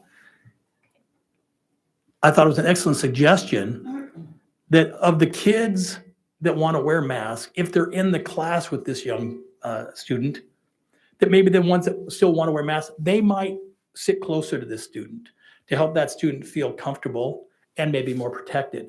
I think that's reasonable to make that thought. I think it was Bill that said, somebody, I'm not sure.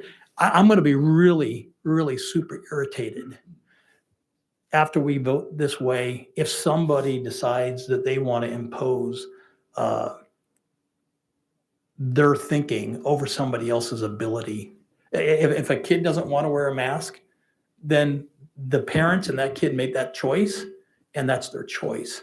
I don't think anybody needs to be intervening in that choice anymore. I mean, now granted, if we have some big crazy thing come and hit us and we have to buckle down again for a little while for everybody's safety, those things might happen. But anyhow, I just wanted to read that because she couldn't be here, and normally I wouldn't have read it. There were some other people that sent some things in too that I'm not going to, but I want to, if everybody's okay, I want to open this up to the public.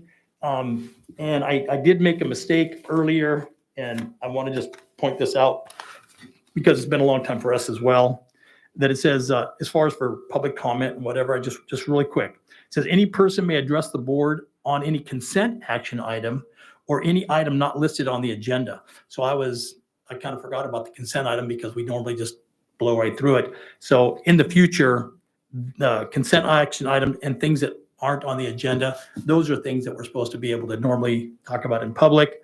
I mean, during the public comment, then for each action item that comes up, it says the board shall limit total time for public input on each item to 20 minutes. With board consent, the board president may increase or decrease the allowable time. Anyhow, so with that in mind, I'd like to open it up to public comment. You please keep your comments to 3 minutes, and we'd love to hear what you have to say. Yeah, just we need your name and your comments, and please keep them. Yeah, good evening. My name is David Morris. I have 3 students in the district. They've been in the district since Matty Washburn, and 2 are in the high school right now, and 1's in the middle school. Couple comments I wanted to make in regards to this. I watched the slides that were presented, and when all those major spikes were happening, everybody was masks. Everybody was masks. All precautions were being taken. So I'm not quite sure what the big concern is now in regards to that, considering that when all precautions were being taken, the spike still happened. It went up, went down, and we are where we are right now. Okay. Number 2, and that's, everyone's with their boosters and all the shots and the whole 9. We were talking about, it was brought up about we're showing a lot of concern for the students that still choose to wear their masks. And by all means, anybody should be able to take any necessary steps that they think necessary that's going to ensure their safety. I completely agree with that. We have a lot of concern for these students. Nobody was concerned about my son when he was being segregated because he's unvaccinated. When he was going to take a team photo with his football team, he was segregated because he was possibly exposed to somebody. And since he wasn't vaccinated, he was segregated. He wasn't allowed to go take the picture, and he was separated from his team. Nobody cared about that segregation at that point. How does that make him feel? Nobody cared about that, right? Nobody cared because it doesn't fit the narrative. I myself, we're talking about, somebody with health issues, and I myself can relate. I have an illness myself that I almost died from when I was 11 years old. To this very day, I'll never get rid of it. I have it forever. Every single day, I have to take precautions to ensure my safety and to ensure my health. Every single day, my whole life, everywhere I go. And that will never change. But it's my responsibility. It's my responsibility to ensure my safety and that I'm healthy. I can't go certain places. I can't do certain things. I don't expect a single person in this room to change your life and to do anything different to ensure my safety. That's my job. It's my job to make sure that I stay safe and that I'm healthy the rest of my life in regards to my illness. That's just the way it is. So, I know we just did comment we just made about, I guess it's time for us to be able to have our choices again. This wasn't your choice in the first place. It never should have been. Okay. Thank you.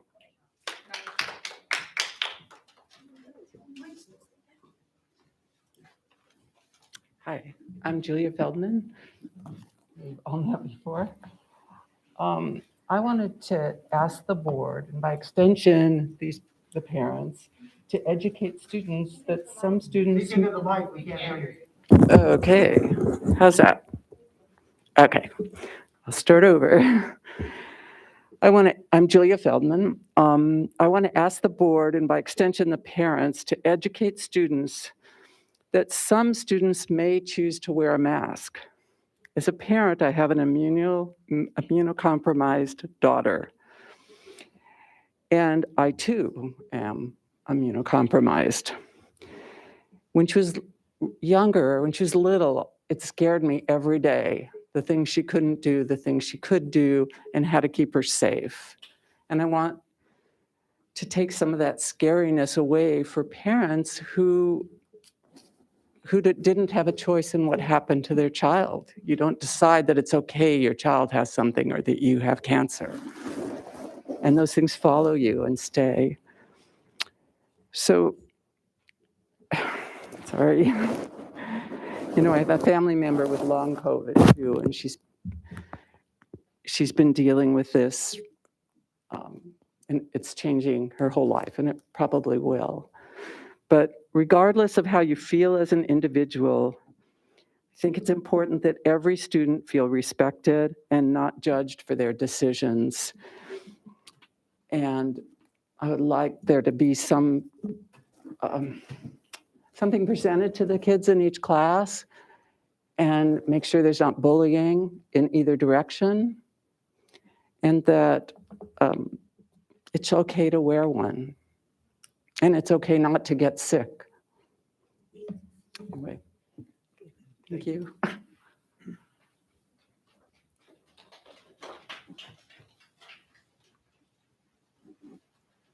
Hello, Yeti Perez Fife again. I'm really hoping this board does the right thing tonight and votes to end the mask mandate at Windsor schools. It's time for children to be able to see their teachers smile, and it's time for teachers to be able to turn from their chalkboards and see a room of smiling kids eager to learn. So many kids in our school have fallen behind and are dealing with speech impediments as well as not being able to see due to not being able to hear and see their teachers speaking. They're also dealing with behavior and social issues at a level that we have not seen before. Teachers have been forced to become mask monitors instead of being able to do what they love, which is to teach. Never in history have children been used as shields to protect their communities. Every adult now has the ability to shop, work, eat, and go about their lives maskless, while our children continue to be forced to wear masks. California recently hosted the Super Bowl, and we saw thousands of maskless people standing shoulder to shoulder. We have seen our governor constantly going against the mandates. He forced the rest of the state to follow. And a bigger slap to the face for us, the citizens of Sonoma County, is that we now find out that our health officer was out drinking with friends and driving under the influence of alcohol at the height of the pandemic, while at the same time telling all of us to stay home and not see family members. Obviously, she wasn't that concerned about COVID. I don't believe anyone here is denying the seriousness of this virus, but it's time for our children to have normalcy in their lives. And just on a personal note, my father was diagnosed with terminal brain cancer in November.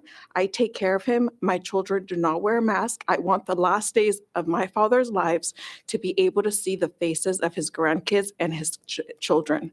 So for people that are dealing with children and family members that are immunocompromised, no one here thinks that your kids don't have a right to be protected, but my kid also has the right to be able to learn in his classroom, be able to understand his teacher, and his teachers need to be able to see his smile.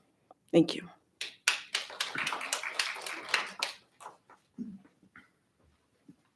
Hello, my name is Stacy, and I have 2 kids in the Windsor School District. So did you know that when this pandemic first started, we couldn't even put masks on in the hospitals? Like, we couldn't even put them on until we went into a patient's room who had an actual respiratory illness, because they said that we would touch our faces so much and we would spread it to ourselves. So point number 1. Number 2, 12-year-olds can make medical decisions regarding the COVID vaccine. 12-year-olds are not allowed to make any other medical decision in California other than the COVID vaccine. But if I find out that an adult at school has encouraged my children in any medical decision, we're going to have problems. We all have to stay in our own lanes. And I know that as teachers, I don't think that anyone has a medical license to advise medical decisions to children. Here's a list of the schools who have already made mass choice: Mark West, Rincon Valley, Bennett Valley, Oak Grove, Gravenstein Unified, Twins Hill, Petaluma City Schools, Cotati Roanoke Park, Cloverdale, Sonoma Valley, Pioneer, Olivet, Old Adobe, Liberty Elementary School, and just recently Santa Rosa City Schools. I looked at a study in Tennessee when one of the two local schools, one allowed mass choice, one was still requiring mass. They actually found that the school that allowed mass choice had fewer COVID cases than the school that was still requiring masks. The World Health Organization does not recommend masks for kids under 5, and European Health Commission does not recommend masks for kids under 12. I would like to point out some of the costs of masking on kids. Kids rely on facial expressions to learn empathy and understand how people are feeling. English language learners rely heavily on lip reading to understand what is being said. Masks make it harder. The American Speech Language Hearing and Association refers to children that are referrals, said that children have an increase of referral in speech therapy ever since the pandemic has started. They aren't able to hear their peers, aren't able to understand their peers, and they aren't able to develop empathy by looking at their facial expressions. Is their friend sad? Is their friend upset? They can't tell. Over the last 2 years, our children have been masked both indoor and outdoor. Just recently, they were able to be unmasked outdoor. We still had an overwhelming amount of COVID in our schools. The mask did not stop the spike. The mask does not stop the kids from scratching their eyes, picking their nose, biting their nails. The mask does not stop that. The mask falls on the ground, they put it back on their face. If you continue masking, what you're doing is you're doing the same thing, but you're expecting a different result. What is that? That's insanity. The state has gifted us with the magical date of after March 11th. I don't know what the difference is between March 10th and after March 11th. Our kids or the scientific reason for that, there isn't one. Our children should not endure one more day of this. And last thing, despite what happens, I can be able to tell my children, I stood here, I spoke up every time, and they will be proud of me for that. Let them breathe.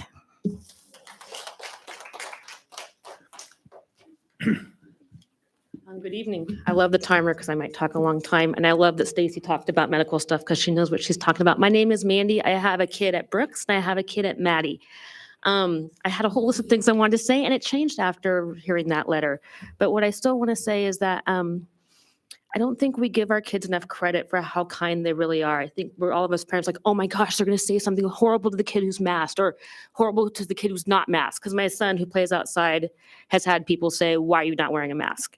And that's just a difference of opinion for everybody, what they think is safe for their family. So I think as we're standing here as parents, I think our kids are going to be kinder than we're giving them credit for. I think for the kid who has cancer in high school, which I'm so sorry for, the unmasked kids will be respectful of that. And I don't think we need to have as much fear for that as we are having. I think it's more the parents who may be spreading fear to our kids as well as to each other and having a big opinion of it. So is there anything else I wanted to say in my 3 minutes?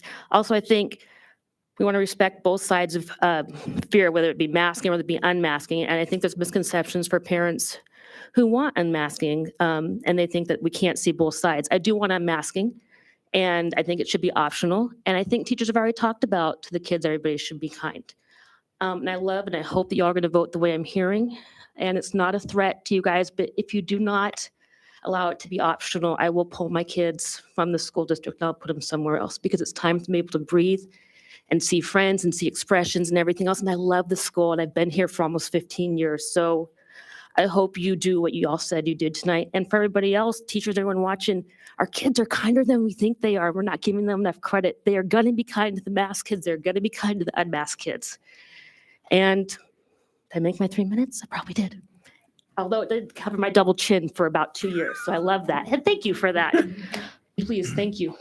Oh, and I love that you also did the high school with back and forth and checking with the kids and how they felt. Too. It'd be interesting to see how the junior high and the grade schools also felt about it as well.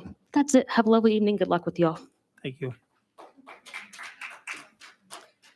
Hi, my name is Courtney, and I had 2 students in the Windsor School District, and I also want to just kind of keep in mind that there are students that they feel uncomfortable wearing a mask. My son couldn't breathe. He went to school, and there was a very huge lack of communication, and all of a sudden there was masks outside without him being aware, and he went into the school and then walked out, came home without anybody stopping him. So we decided to pull him because he couldn't breathe. So I just want to kind of just point that out too, that yes, this is an emotional thing because, we've had to make that hard decision of homeschooling. That's not something that I ever pictured myself doing.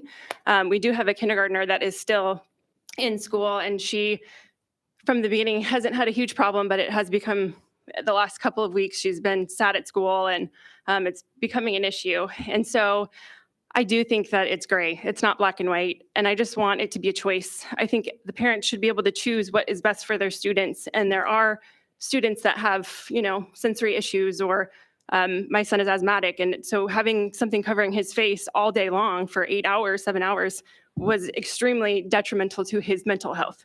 And that's why we decided to make that decision. So I wanted to just point that out, to keep that in mind, that I hope that you guys do vote that way. And that, that it should be a choice, and that each student should support each other in their choices that they decide to make, as well as the parents helping, give that support to their children, and also having those conversations about that it's okay. If you want to wear a mask, that's fine. If you don't want to wear a mask, that's okay too. So that was my only, opinion, is just to keep in mind that there are students that the mask has been a big issue for. So thank you. Thank you. My name is Jan. I live in Kern County. The reason I'm here tonight is my daughter had breast cancer yesterday, removed, and hopefully she'll live through this. She's only 53 years old, but she works at a hospital, and she does what she has to do at the hospital, but she doesn't mask anywhere else, and neither do I, and neither do our grandkids. And I want to ask you guys one question and see if you can answer it. How come all the homeless people aren't dead? Can you answer that? They're not running around with masks on. So first of all, for everybody else that's out here, there's a website that's called bondsforthewin.com, and it's Freedom of Information Act. And all of your board members are insured by a surety bond. So if they vote to keep this going, then I would suggest you write a letter of intent to start suing everybody. Because I'll tell you, in Ohio, 147 districts sued and they won because they didn't want to give up all that money. And I went to grammar school, junior high last week, where my granddaughter goes. She'll go there through 8th grade. It's a private Christian school. And we had a meeting, and all of them said, masks are gone unless they want them. And that's the way it should be. First of all, a mandate is not a law. The only way that could have been a law is if Congress took it and voted on it and made it a law. A mandate is not a law, and you guys need to learn that. You're professionals. Why don't you know that? Mandates are not laws. I go everywhere in Kern County, never wear a mask, except if I have to go to the doctor. And even my doctor, she asked me, she says, okay, what's on your mask this week? So I always have them. I always write on them. This was a scam. These don't work. They didn't work in 1918. They don't work in 2021, 2022. If you look at the doctors that are doing this tests on them, they can blow smoke through them. A virus is so tiny it can come through these masks, or any of these masks. There's not one safe mask.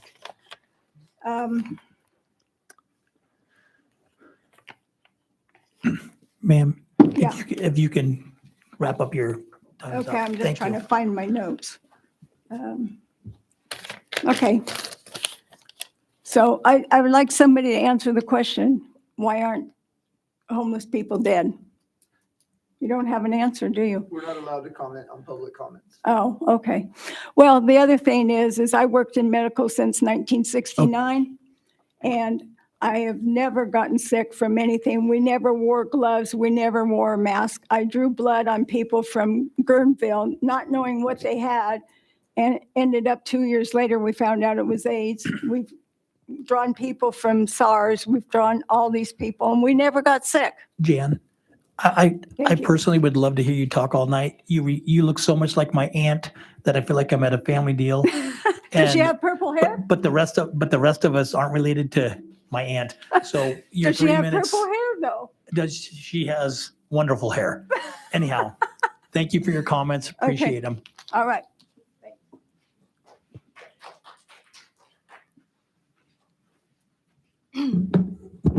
Hello.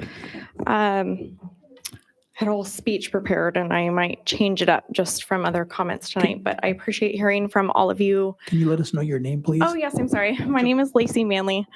I'm a mother of 3 and I have 2 kids in the Windsor School District. They will always have the memory of their first years of school filled with ever-changing regulations and not able to recognize very well what their friends and school staff look like because of masking. My child made this point to me asking if his teacher knew what he really looked like, and it had a pit in my stomach answering probably not. He wants to be able to run around with his friends and not panting for air at the end of it when they take a break because of a cloth up against him. I want him to be able to have fun outside when it's warm out and not be worried if he's going to get another bloody nose.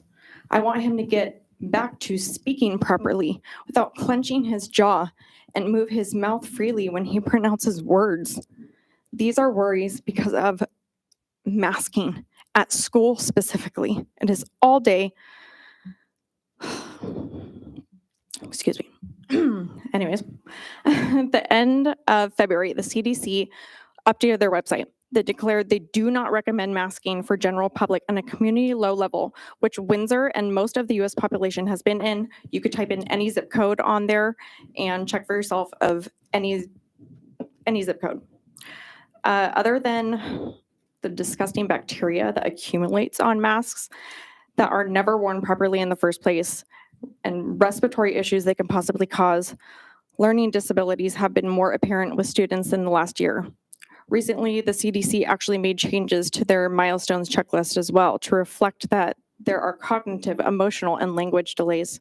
It is incredibly important for kids to see mouths as someone is speaking because it helps them learn to pronounce and speak themselves and to read better as well.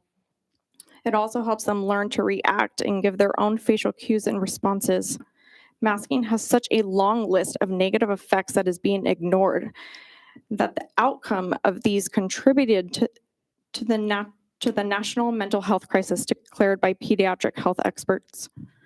The amount of children that are now suffering from anxiety and depression are through the roof. This abuse to our children needs to end now. No more masking. Beyond just this making it optional for now, we need to be able to keep our choice, a parent's choice from here on out, on these suggested mandates. No more. Please let our children continue to breathe by their parents' choice because we are the ones who brought them into this world. Thank you. Thank you.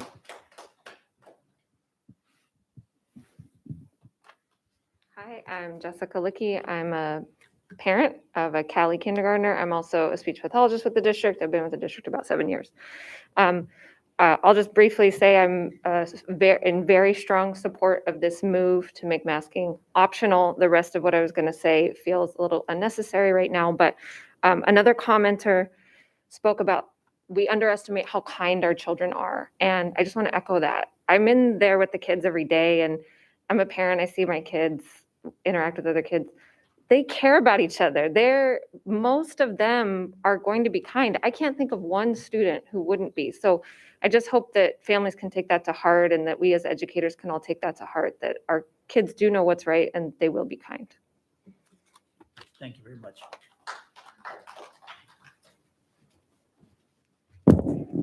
I'm Brad Freeland. I have a question and a point. My question is, will the district continue to provide masks? And if whatever is decided, it needs to be clearly communicated, yes or no. Yes, Brad, we'll continue to provide masks. None of that will change. Before I start, I actually had an open comment on something that was talked about before. Do you want me to do that now, or do you want to finish with your COVID masking? Let's finish with our COVID, and we can, if we're going to bring that other topic back up, then you can speak to it at that point. Okay, well, it was about the health ed, actually. So there wasn't ever a chance to say anything, so. I'll tell you what, how about if we wrap this up and then we can. That's perfect. If you, Thanks. if you want to jump up, that'd be great.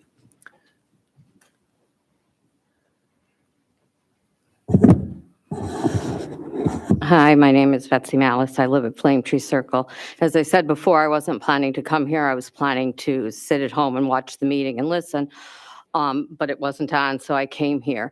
I am a cancer survivor. I was left immune compromised. When I hear parents talk about choice, I had no choice in that. Children who have cancer have no choice in that. I understand your reasonings to make masks optional, but I think that we also need to encourage the children to be sensitive to each other and to wear their masks if it's needed for a classmate. I find it difficult when I come into this building, which is owned by the town, that the school district is using, that some of the residents of Windsor are disrespectful to the fact that there are rules for this room in this chamber, and they choose to come and not be masked when that is the policy of this particular chamber, of this particular room for all of us. And I just find it very disheartening that they pick and choose what rules that they will follow as adults. And I'm sad to think that they're passing those thoughts on to their children. I just find it very sad that people can't follow the rules of spaces that they're coming into. And I hope that all of the children in our school are in a safe space, that all children are treated with dignity and have safety. I think it is our expectation to send the children to school and have them in a safe space. I don't think that's a choice, and I don't think that's too much to ask. Thanks. Thank you, Betsy. Is there anybody else that would like to speak about this item 6.1? All righty. If not, I'm going to bring it back to the board. I'd like to thank everybody who has spoken. I know that this is a passionate issue for everyone. I'd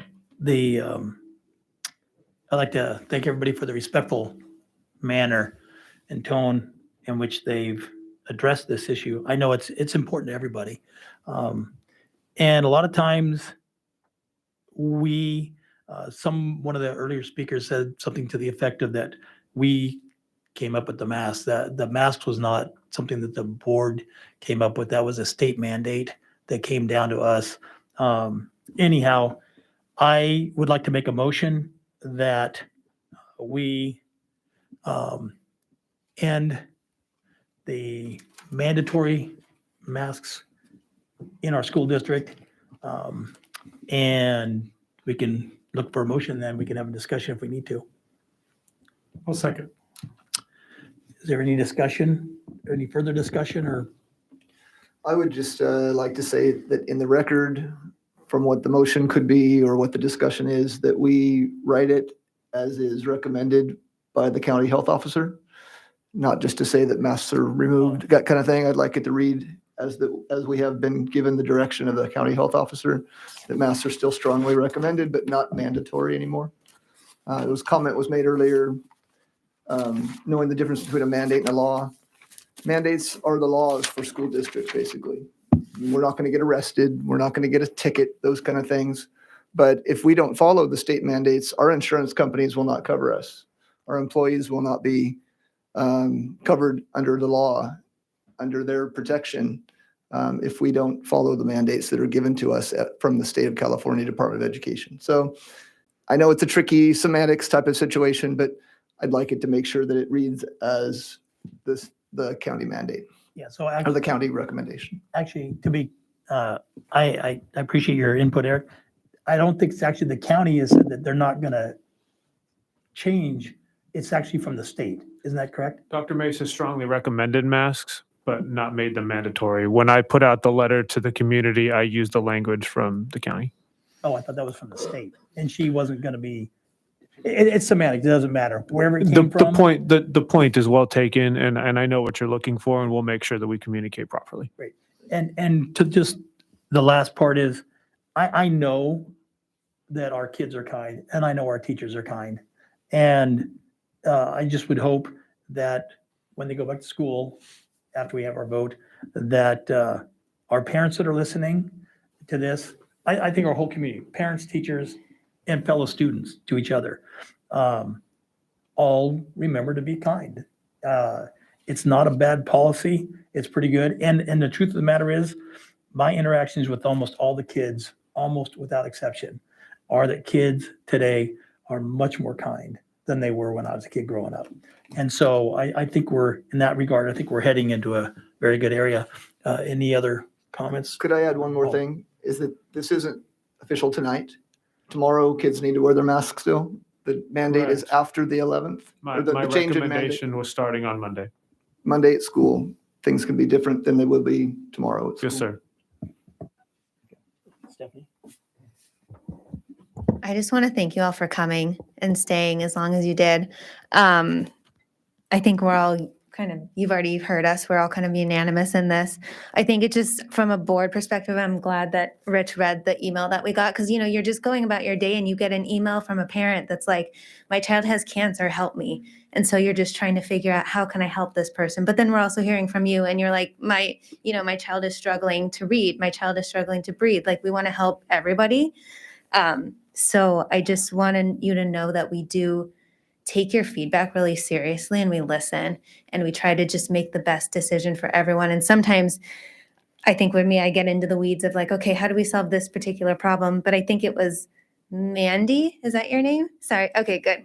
I'm glad. I was like, I hope I'm remembering it correctly and not just making up. But I think you're totally right. I think our kids are extremely kind. I think that people in Windsor are generally really kind. So I think that's all going to work out. I think it's all going to work out and it's going to be fine. And I think that I think Windsor has been a kind place. I remember even when I was in school here, people were very nice. And I even see one of my classmates here, which is exciting. But I won't call you out specifically. So thanks for being here. Appreciate your time and you coming and showing that you care about your kids. And I hate to keep talking about this stuff, but I forgot one last thing to say. This has not been easy on the board. This hasn't been an easy issue. Sometimes we have to implement policies that we don't necessarily agree with personally, but we have to do other things. I have had families leave this town and move away because of this in part. Families that I've known since 3 of the kids were born, and they picked up and they moved away. And I had a friend who died of COVID, a very good close friend. I've had it on both sides. We all have had these different things, and I know you all have too. And I just, it has not been an easy thing. This is not what any of us wanted to do when we got on the school board, for sure. Anyhow, that said, if anybody else doesn't, Bill? Okay, all those in favor signify or say aye. Aye. Is there any opposed? No opposed, 6-0. Thank you. All right, thank you very much. All right. We all want to get, and by the way, we got this done way before Santa Rosa. I just want to point that out. Does anybody want to take like a 3-minute break? Yep. All right, let's take a 3-minute break, adjourn, or whatever we do.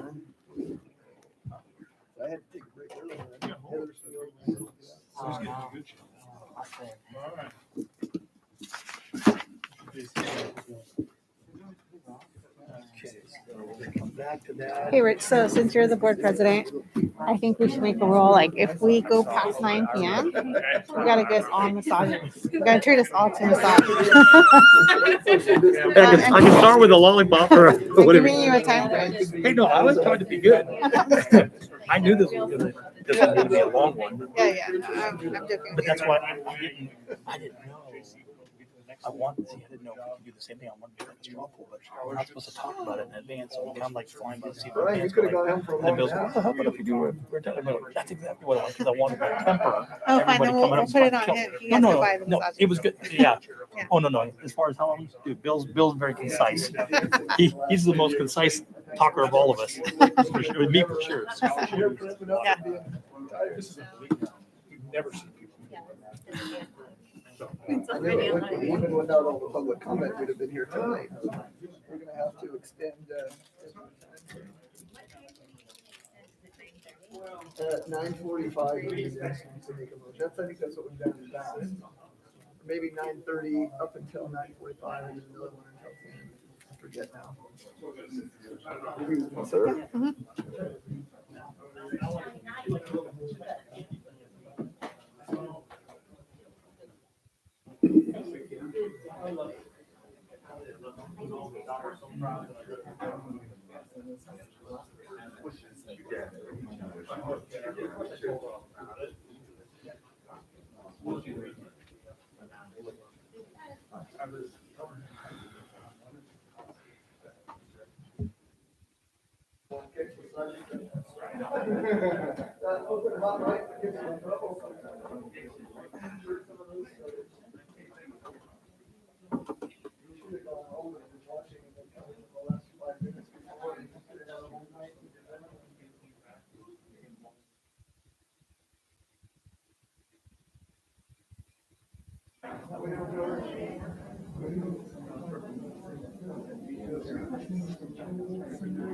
Oh, yeah. My mom got rid of coma.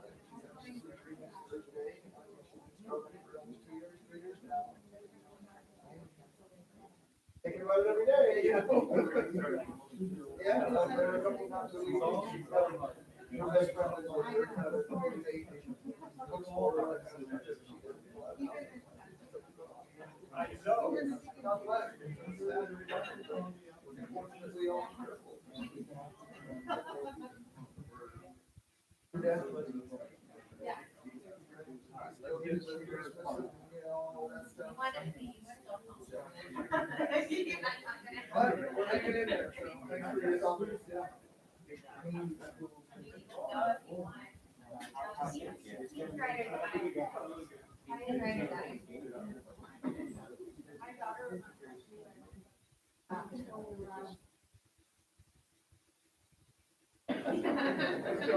The last 3 weeks we've been doing the dancing, line dancing, swing dancing.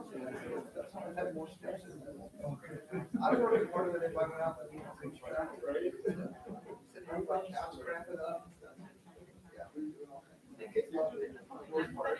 My partner and I, we swing dance was the best one out there. Our principal did. It's probably gonna be in the district.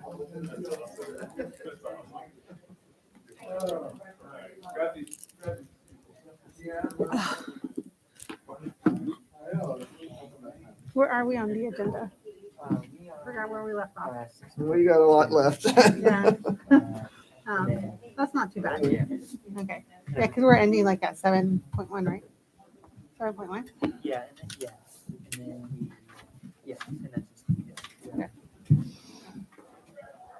So Eric, since you're sitting next to Rick, you gotta keep him in line. I know, I give him a nudge now and then, but he's Even fired right up. up there in the skin.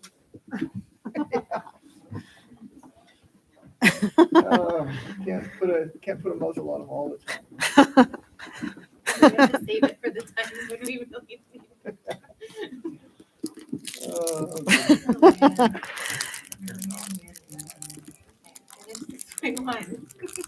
Yeah, they were saying, oh, it's not that much, oh, this is all the stuff that takes, well, we got 4 more reports that we 15 minutes each.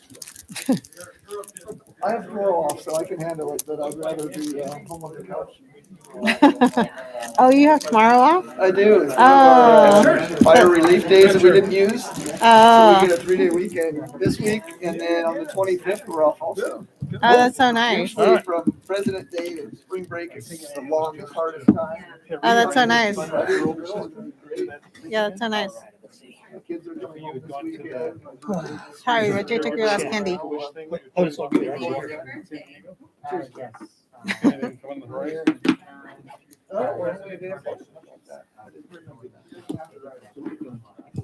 Okay, fire.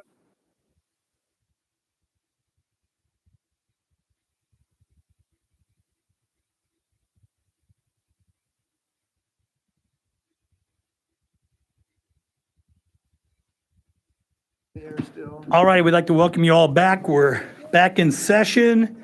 Sorry for the delay. Our chief business officer was trying to talk me to an arm wrestle.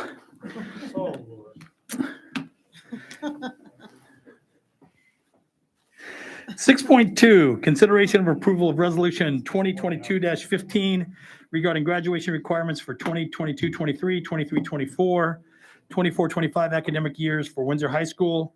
Lisa Saxon will present this issue.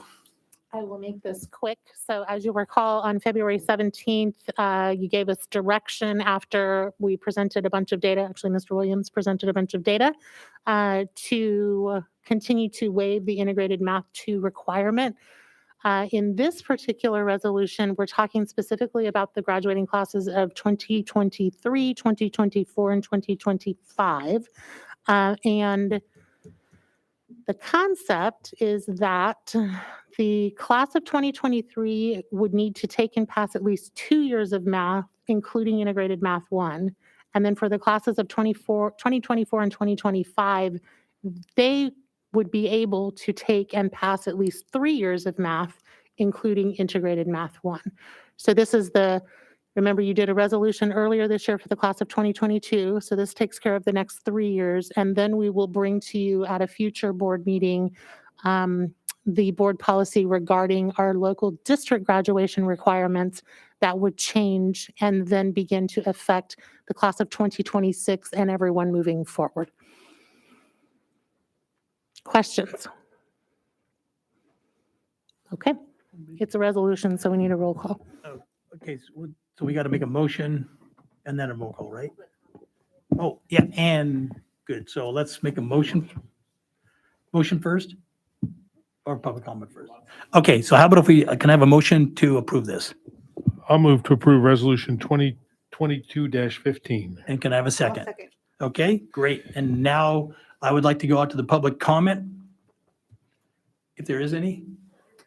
This is on item 6.2 exclusively. We told her she- And you're right. And right after After this, we vote. we will talk about this issue in a minute. It is, you're right. I'm sorry, I forgot. Does this have anything to do with 6.2 though? Okay, so we'll finish this up and you'll be right next. Actually, if you could stand up there so I don't forget, that'd be awesome.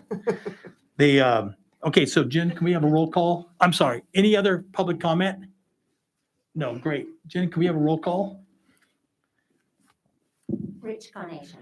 Yes. Bill Adams. Yes. Stephanie Ahmad. Yes. Eric Cates. Yes. Malinali Lopez. Yes. Preferential vote for Student Board Member Kai Heflin. Yes. All right, great. 6.2, it passes. Before we move to 6.3, can you come to this, Dan, please? I'm sorry. Thank you for reminding me, all of you. And it's okay. Could you remind us all what this is regarding? Got to be green on there, yeah. Okay, are we good now? Sure. Okay, so this was actually regarding something that already passed about the health education class, but I really want to make this point anyway. So Just, I am- do you know what number it was, ma'am? 4.3. 4.2? 4.3. I got you. Okay, thank you. Got it, okay. So, okay. Appreciate it. I'm really glad. As I said, my name's Danielle Feldman. As you may remember from last month, I am a health educator. So I'm really glad to see the adoption of this one-year health education curriculum. That's really important. I reviewed the proposed student learning outcomes. and saw that there was one major piece missing, which is explicit learning outcomes related to domestic violence. I want to read a couple things to you, and I appreciate your patience. Domestic violence is a public health crisis, and it will not end until we stop treating it as if it's something between partners and not our business. Domestic violence isn't just physical violence. It is a pattern of behaviors used by one partner to maintain power and control over another partner in an intimate relationship. Domestic violence includes behaviors that physically harm, intimidate, manipulate, or control a partner, or otherwise force them to behave in ways they don't want to, including through physical violence, threats, emotional abuse, or financial control. 2 in 10 female high school students and more than 1 in 10 male high school students report being physically or sexually abused by a dating partner. Nearly 7 out of 10 victims of teen dating abuse will never tell anyone. And most victims will take 7 times of trying to leave before they are able to finally leave a relationship. This is not stuff that can be glossed over with general relationship ideas in health classes. We have to deal with this explicitly.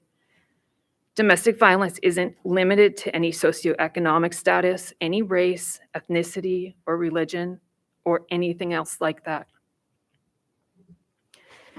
I had a master's degree in public health, a solid home life, with 2 parents and a full-time job when I found myself running away from an abusive husband at 41 years old. If this can happen to me, it can happen to any one of our students. And domestic violence will not stop until we start talking openly about it from very young ages and definitely in high schools. Thank you.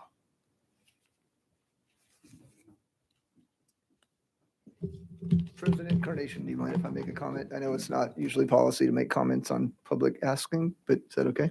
That'd be fine, because I kind of made a boo-boo. She should have been able to actually talk earlier in the meeting, and I apologize that I get it all out of order. So, yeah, I think that that'd We be usually appropriate. don't respond to public comment, but I'd like to do that for this if I could. Sure. I too am a health educator, and I appreciate your comments very much. That being said, this bill that was put in October 8th, 2021 is more specific about mental health education. And I know that domestic abuse is a mental health issue as well, but that issue that you're discussing of dating violence and all the other things you mentioned about, they are covered in other parts of the health curriculum. So this mandate that we're, not mandate, but this bill that we're asking for mandatory mental health education is a specific piece of only the whole curriculum. So if you're not finding it there, it's probably because it's in other areas of the curriculum. So I don't want to deny that we're not teaching that. I know that I teach it in my course in another district, and I'm sure that they're being taught here in Windsor the same way. So I just want to maybe ease your mind a bit that it's not being overlooked or thrown out, or it's not something invaluable. It's just not part of this specific Bill 224. And correct me if I'm wrong, Director Saxon. Yeah, I'm really glad that you brought it up, Eric, and thank you for your comments and for pointing that out. I will say that there is an additional board policy that specifically relates to what you were talking about with regard to domestic violence, and it is a requirement and part of the curriculum, and it is missing. And so I'm going to take it back, and I'm going to bring it back to you and make sure that it's covered, because I know that Mr. Sanduina covers it, and it's not in here, and it should be, because it's not just about the mental health bill. That's the update to make it the year-long course, because we don't want to give up any of the important other content. But this is the totality of the year-long health curriculum, and so therefore it should be represented. So I will make sure that that happens. Thank you so much for doing that. Yeah. All right. No, that's good. No, Eric, I appreciate you bringing it up. And honestly, I think sometimes the rules kind of get in the way of good discourse and dissemination of information. And it's one of the things I love about this board. We all are very strong in different areas. And as a group, we're really able to help do a lot of wonderful things. And so I appreciate your experience there, Eric, to be able to help address that. So anyhow, thank you. We're going to move to 6.3, consideration of and possible action on resolution 22-16 on certificated reduction in force of 2.33 FTE. This is going to be presented by Chris Meredith.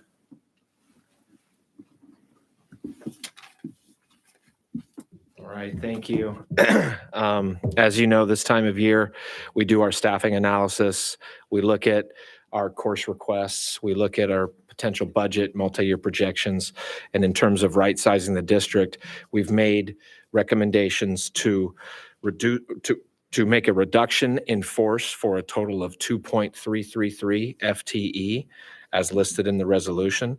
That includes 1.0 multiple subject, 1.0 fine arts, 0.5 digital photography, and 0.5 art, and 0.33 CTE, which is career and technical education, arts, media, and entertainment, for 0.167 of integrated film and 0.167 of film studies.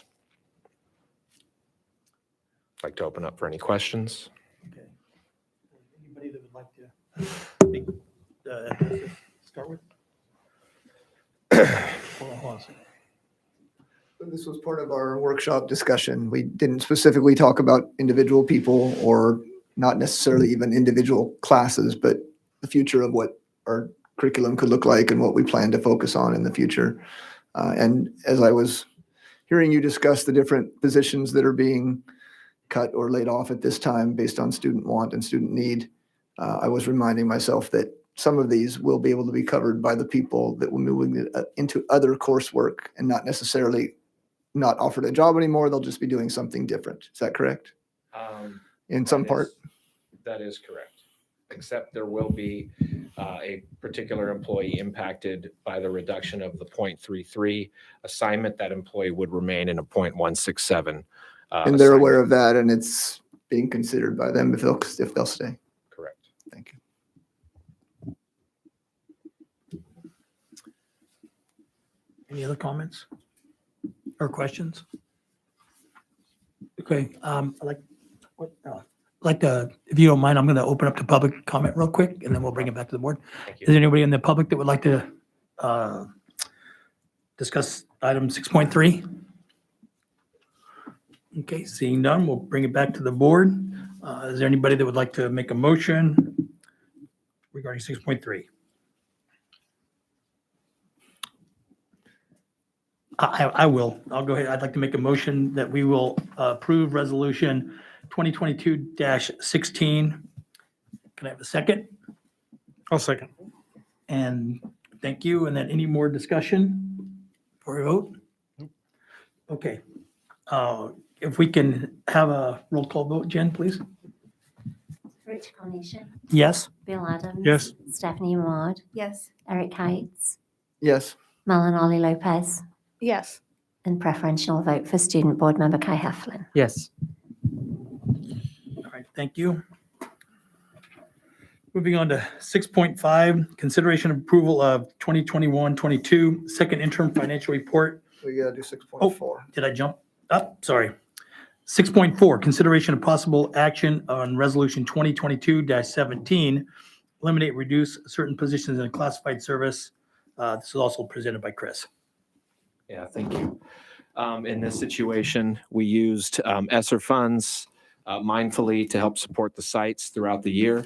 In doing so, we created some positions that were under the understanding that they were going to be short-term positions. And so what you have before you is the recommendation to lay off 0.6875 FTE of a student advisor and 0.15625. I apologize for the exact FTE breakdown of a paraprofessional one. So that would be a total of 5.5 hours per day for the student advisor position and 1.25 hours of a paraprofessional one position. And again, these were positions that weren't a part of the site allocated budget and the staffing coming into the year.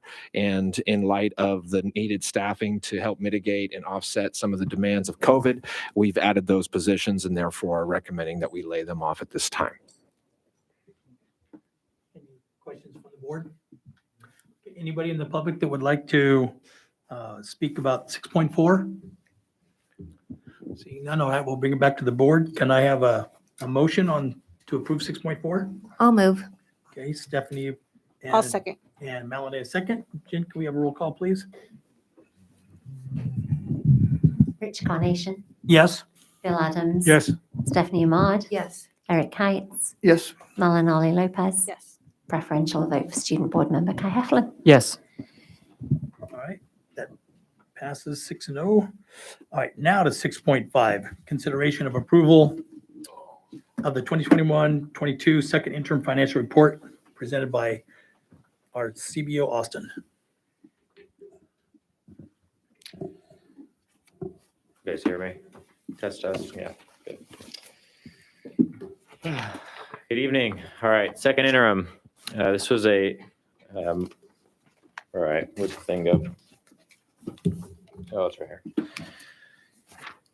This was a more fun budget for me because I wasn't a month in trying to still figure it all out. I was actually able to know what was going on. And this is my budget now, and it's under my control and I feel confident with it. So I'll dive you guys in.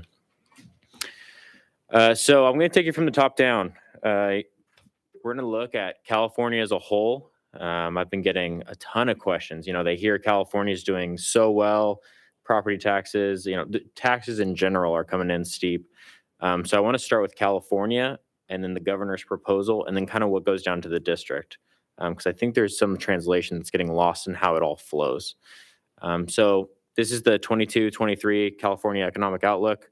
Out of the state general fund surplus of $45.7 billion, which is a ton, that's about 40% higher than the previous year.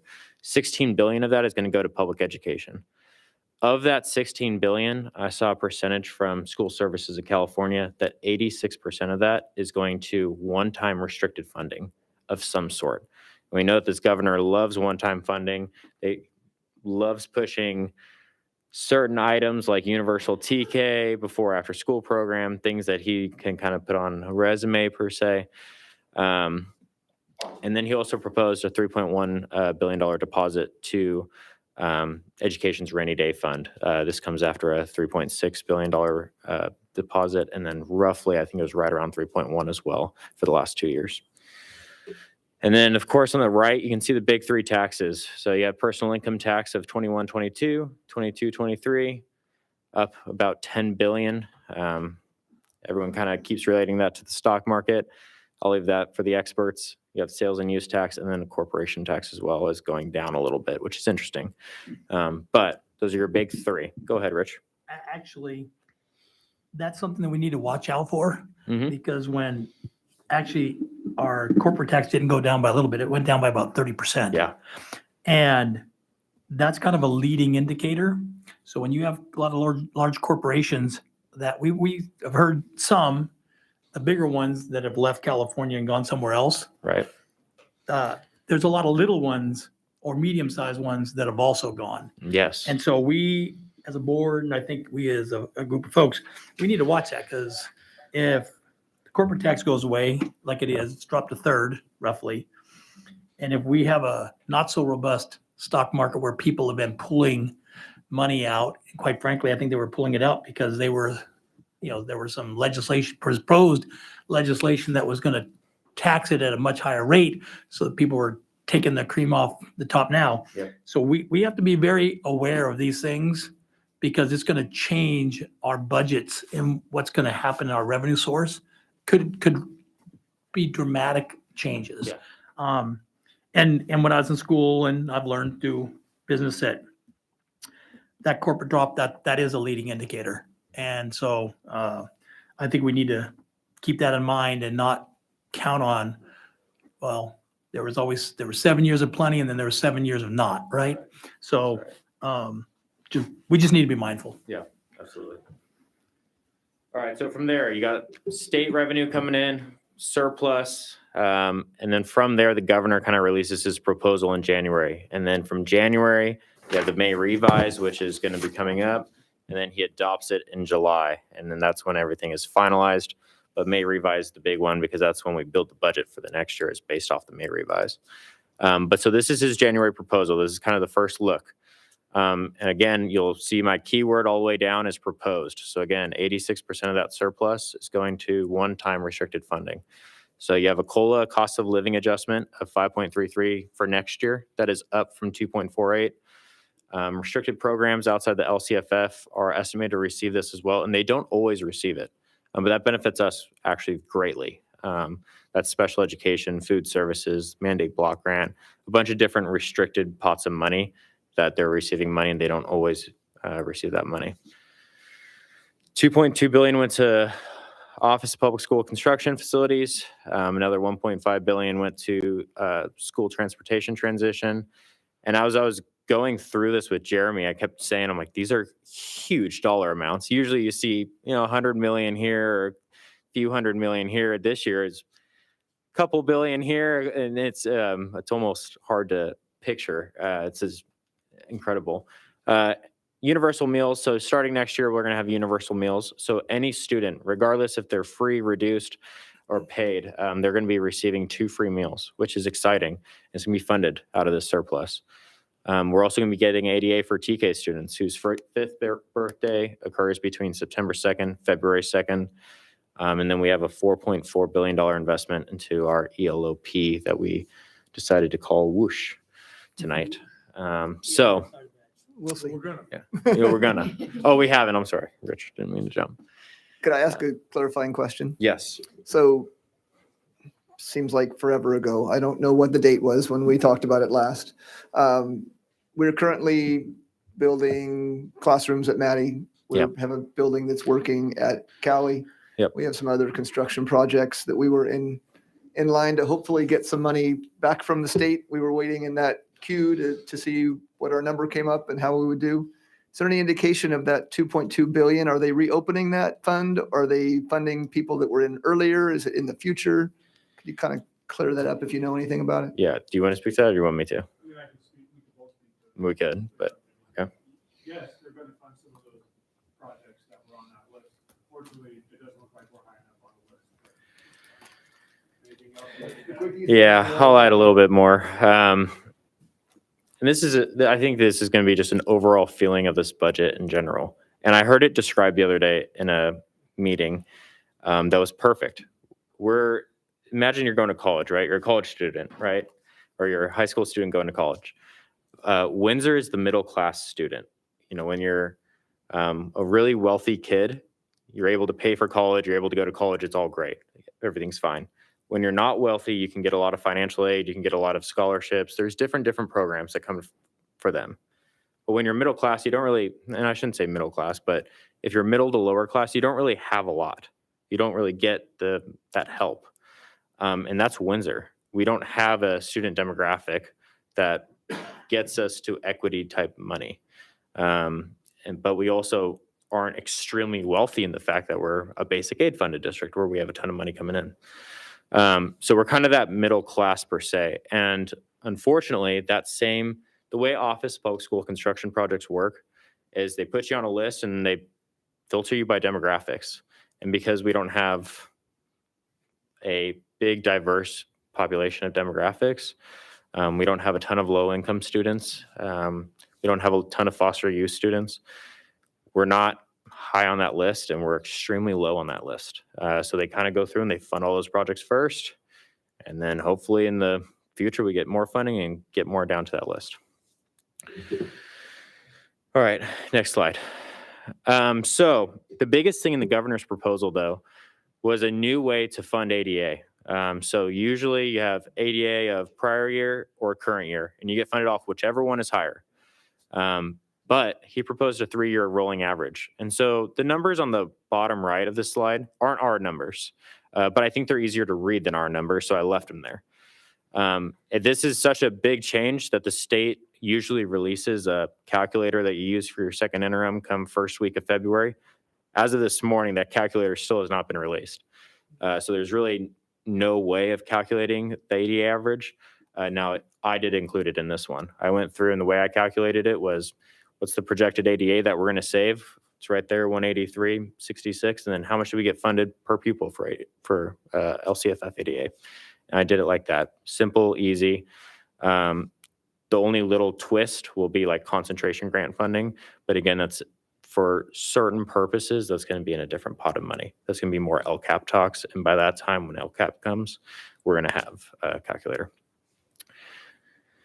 So, but as you can see, 183 ADA, I mean, you're looking at almost $2 million. That's a lot, and it's ongoing. But you're going to see when we get to Cali's budget, it doesn't work for Cali as well, because Cali always has a waiting list. So they are not in declining enrollment like we are. So it kind of just flattens out, and it doesn't affect them as much as it affects us. So this slide is really busy. I'm sure you guys can't even read it from where you're at. And that was kind of the point. Yeah, sorry, Rich. I wanted it to show what went into building a budget. I came prepared. Oh, see, there you go, Rich. All right. So I wanted to show what went into building a budget. And there's a lot of assumptions. There's a ton of assumptions in here. But the key ones that I want to touch on is that we didn't build in any of the current proposals that we have with either of our unions. So there's no projected raises in here. We're keeping the same health and welfare rate change. None of the proposals are in here. So we still have budgeted health and welfare going up. But the main thing, and then again, no salaries going up. The main thing is enrollment projections are going down. We get funded based off of ADA, right? Well, if ADA keeps continuing, you get less and less revenues, and you're going to see that on our budget. The hard part, though, is costs continue to rise. So you look at STRS and PERS rates changing. It only looks like 2 or 3%, but in our budget, when we have millions and millions and millions of dollars in salaries, we're looking at about $600,000 to $700,000 for that rate change. You look at CPI, California CPI. I touched on it on the last presentation I did, that was going to be something to watch as we come up, and it's continuing to go up. You guys are now buying $6 gallon gas, and luckily all of us don't have an F-350 like Rich does, but gasoline is now $6 a gallon. Groceries are expensive. You're all feeling it. So is our district. We have to buy fuel for our district vehicles, for our transportation vehicles. We have to buy groceries for culinary, but more importantly, we also have to buy tables, desks, chairs for those new Cali building, or for the new Mattie Washburn buildings, and that's all lumber. That's also going up. So there's a ton of assumptions. This is the point of this. There's a ton of assumptions that go into building a budget.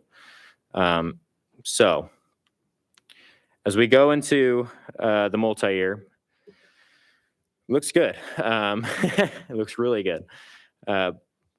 I'm not going to read off the numbers to you, but the key points that I want to hit for, as we look at specifically 21-22 and 22-23, is that you see revenues in 21-22 are extremely higher than 22-23, but that's also mainly because of COVID revenues are coming in.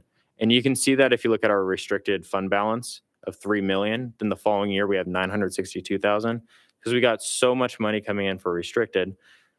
Then next year we're going to be using what's left over. Again, we got roughly 11 to 14 million in COVID money. I can't remember off the top of my head, but again, we're not going to use all of that, and they're all in different pots of money. We have, I think, right around 12 different resource codes for different pots of money that are COVID related. So the one thing, though, that I really want to talk about is that unassigned balance. There are several things that we can use that unassigned balance for and that we're planning on. We talked about universal TK. So we get funded next year based off of TK students that are September 2nd to February 2nd, but we don't get funding for any of the other students, correct? So one of the things that we're planning on using that assigned balance for is to help fund an earlier implementation into TK. We're also looking at using it for OPEB. We just had a Moody's bond credit report where Moody's basically downgraded us because our OPEB liability long-term wasn't funded at all. We have an $11 million OPEB liability. So for me, looking at it, it's one of the areas that we can use that money for. We're not going to leave it sitting there. And then the final thing too, is we feel like our staff deserves something special. So we're looking at using that money for that as well. So again, that's a savings account. You're not supposed to use it for ongoing. I know you're all looking at me going, there's no way. But it's one of the things that we're looking at. Go ahead, Eric. I'm just going to be the acronym police. Definitely. The people watching at home, Yeah, OPEB OPEB. is Thank you. other post-employment benefits, so retirements and things like that. So if you weren't sure what he talked about when he said OPEB, Yes. that's we have to fund. If everybody retired the same year, we had to have enough to pay them, basically. Thank you, Eric. The other thing is right now for our other post-employment benefits, we paid about just over $600,000 is in our current budget for other post-employment benefits. We have 36 retirees right now. Currently, on our final step of our salary schedule, we have 55 employees. So as we look 5 years down the road, it's going to be a jump. So those are some of the things that I'm looking at using that unassigned for. I know I've been getting a ton of questions on it. The other thing that I also want to touch on is the state averages came out last year for unassigned and assigned fund balances. The state average in the entire state of California was 22.5%. Last year for us, we were at 23%. So it's not like we have a significant unassigned or assigned fund balance or significantly less. We're right in line with state average.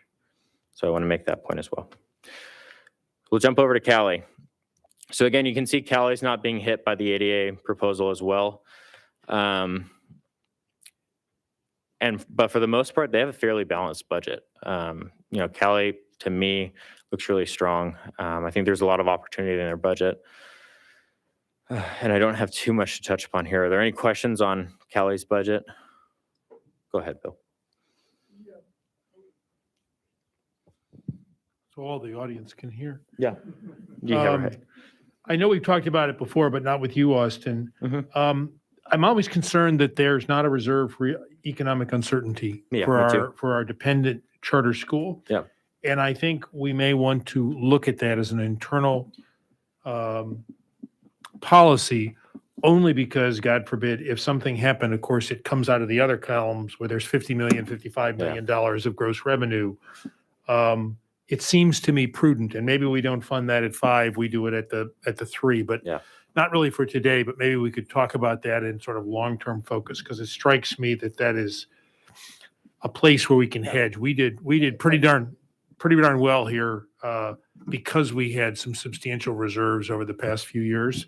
This is an area in a chart that has always concerned me. I understand some of the rationale now that it's different for dependent charter schools, but I don't think it's entirely that different, right? Because as I understand it, should something happen there, it falls to the district to backfill that. Correct. Yeah. Okay. You're Thanks. absolutely right. No, good point. Bill, with that in mind, the village charter, I'm just thinking, Sally, we might want to look at that as well. The only thing about village charter is they're different in the fact of we're their fiscal oversight agent, but Cali is more directly aligned to us. So yes, if village charter ever got in trouble, they would trying to figure out how to directly For a bailout.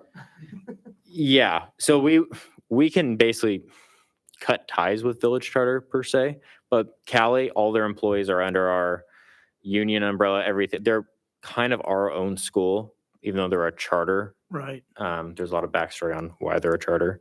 And I'm not going to get into any of that. So here's a question. Go ahead. If village charter, and you may not know, maybe you can find out though. So if village charter has a big drip and a dip in enrollment and what have you, and they're starting to suffer financially, does that come to us looking for us to bail them out? Yes. Okay. So with that in mind, I know with the recent, something that came up about a year ago, half a year ago, where a charter school had to be in its own geographical area I'd like to in the future, maybe have a discussion about whether we want to continue to even have that.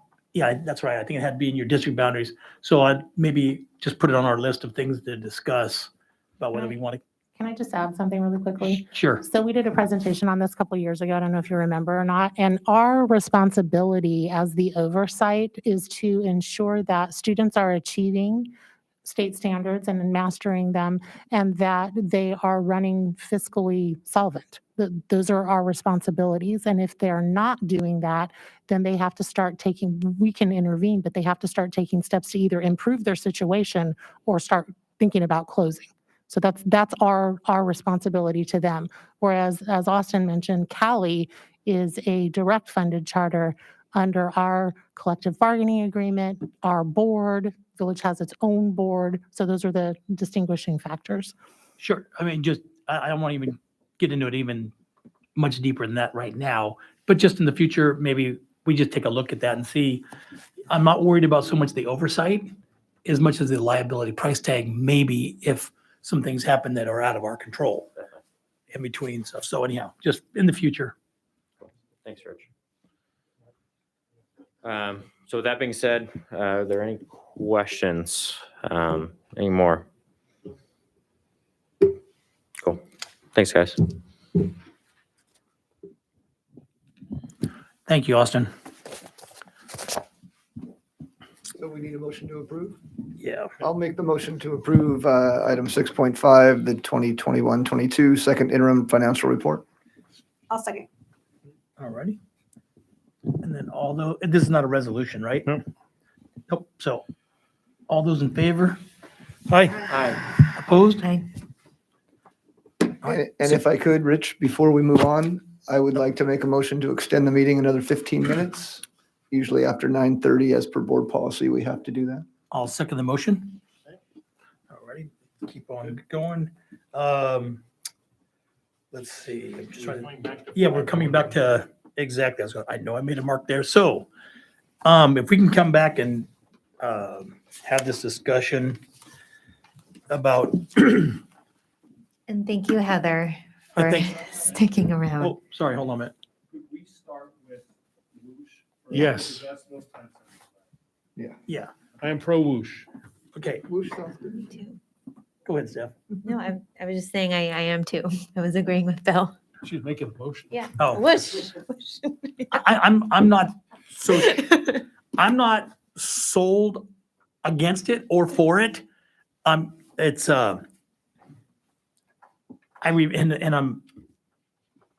there was a name that somebody came up with about a month or two ago, and that was great, and I can't remember what it was.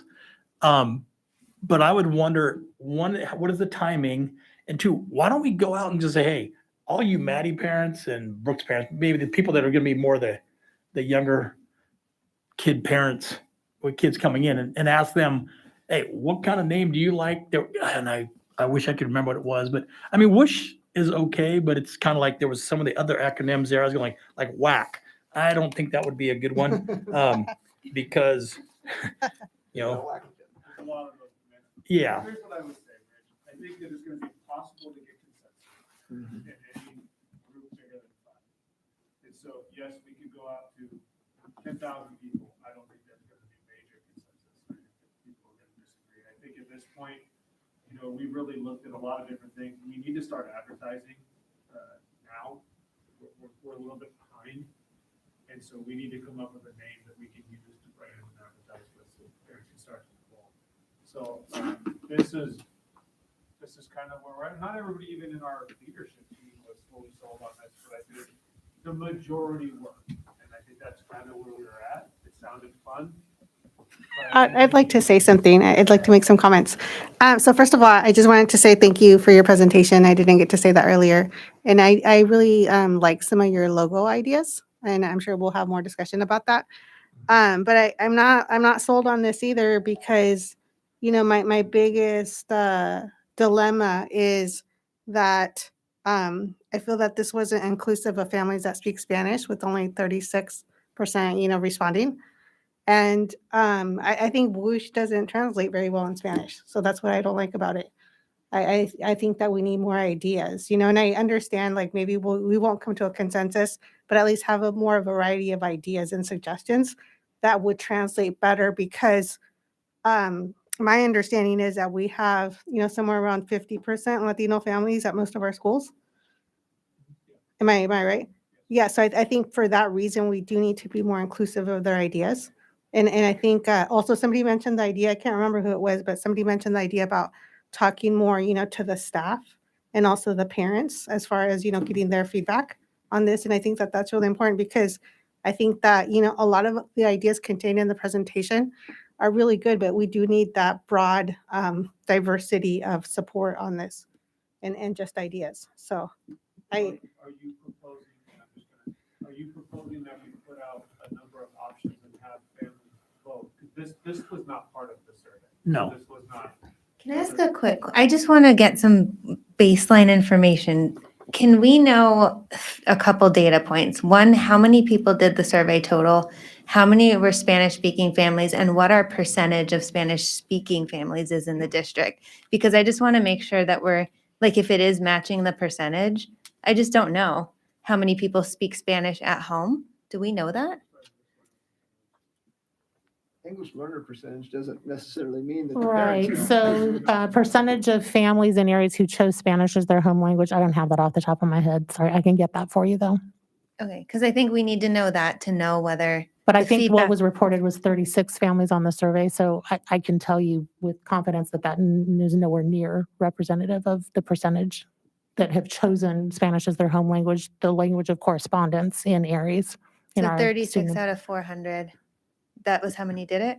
But again, I think we need to separate the survey from this specific question. No, I know. I'm just trying to finish. I'm just trying to close the loop on So- this question. So here, and also, I'm sorry, I just wanted to clarify, I didn't mean that we just needed their ideas about the survey or the response, but just in a very like broad way that we need to be more inclusive of our Latino families. so here, if whoosh, the thing that comes in my mind is like, okay, who's gonna make fun of that name? Who's gonna like drop something? What happened to your kid? Oh, he got whooshed. There's just, and I'm not the marketing guy.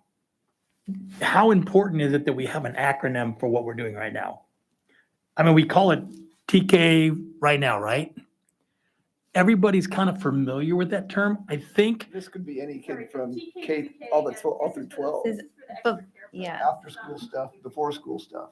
got Right. it. So Rich, this is before and after school care. So it's actually not. Only. Yeah. It's not the TK pre-K thing. So sometimes when you have a program over time, it creates its own sort of acronym or its own sort of a identity that people start to call it, and it kind of generically or organically, I guess, starts to become something. I'm not really against it. It's just it doesn't like, you know, I'm not going to rush to the front of the line to vote for it, so to speak. If you need to have a name for it, I guess we could use that name, but it doesn't mean anything to me. And I don't know that it's going to mean anything to anybody else. So I don't know that having a name for it is really all that important right now. I understand we're talking about branding and Yes, to marketing market, and sell it. going those kind of things. I think the service itself is going to sell it on its own. But the name to it, I also don't want to see us get a name, then we get locked into a name for something, and then it's not even a you know. Because I agree with you that a lot of times these names and acronyms, evolve more organically. But as a example, now I've built page frames on our website for this program. Right now, as placeholders, because it's not live yet, because you don't have any of this information, it literally says before after school summer holiday care. I mean, that's a crazy name, right? It's descriptive, but it's not going to compel anybody or even, I think, attract anybody particularly. So we're bringing this forward today because we're really hoping just to get a name so we can start putting it on the web pages and get those published and start reaching out to people. If it's not WUSD, cool. That's why we bring it. So I'm, When did this actually go out to, was it been a week, a month, 2 months? we're the first ones to see this, right? You're the first ones to see this. Gotcha, okay. So I've got This is a, all in one presentation, but WUSD is separate from sort of the logos, branding. Like, we were coming forward with this presentation anyway, and we're really running short on time in terms of getting out the word about this new program that we have, or not the school center. So we put it in here to hope, but there's not direct connection. I'll go after you. okay, I'm going to make a little suggestion, and I don't have the perfect acronym yet. But if we can take the OO and make it an I and call it WISH, what that I could stand for, I'm not sure yet, whether it's intensive school hours or interactive school hours or whatever we want to call it. WISH is a dream type of thing, right? It's a program that everybody could wrap themselves around. That's just something I thought of on the passing time, so. WISH is the former name of the Independent Study Program, and that's the connotation, and I fear, in this district. This is a new thing, maybe so, yeah, I'd forgotten that. I also think that the special attention should be paid to the way that, the name would translate into Spanish. Because again, I really feel like we need to be more inclusive. And so, for example, if I'm walking around, I'm like, hey, vas a ir a WUSH? Like, that, I don't know, does it kind of like flow for me? What does WISH translate into? Deseo. So I think you could have, that translation would work for something like WISH because it's a, easy to translate word. So I think that special attention should be paid to words that are easy to translate. Because I would imagine you're doing marketing in Spanish as well.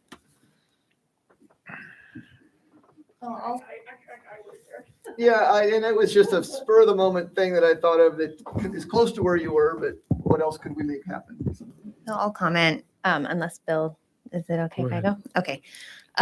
So I think sometimes on the board, we can get into a level of, and this is just my personal feeling of micromanagement that is maybe not productive because you're doing your job, you're going and getting the information you best you can with the time you have. And I think there are always things that we can do better. And I think we've expressed the things that we want to see, but and kind of in terms of input and everything, not that you didn't do a good enough job. Like, that's not what I'm trying to say. I think we just, we're here to set the policy. And so that's what we try to do.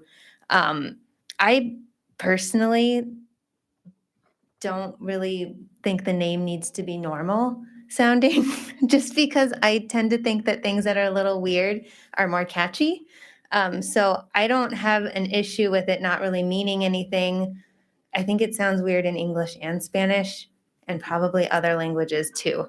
So, but I don't think that's not a reason to have it. So I would kind of defer to your recommendation if you think that that is the best name and you've spent the time thinking about it. That would be my perspective, because I think we don't name the schools, like the board didn't name the schools. We don't name programs at schools.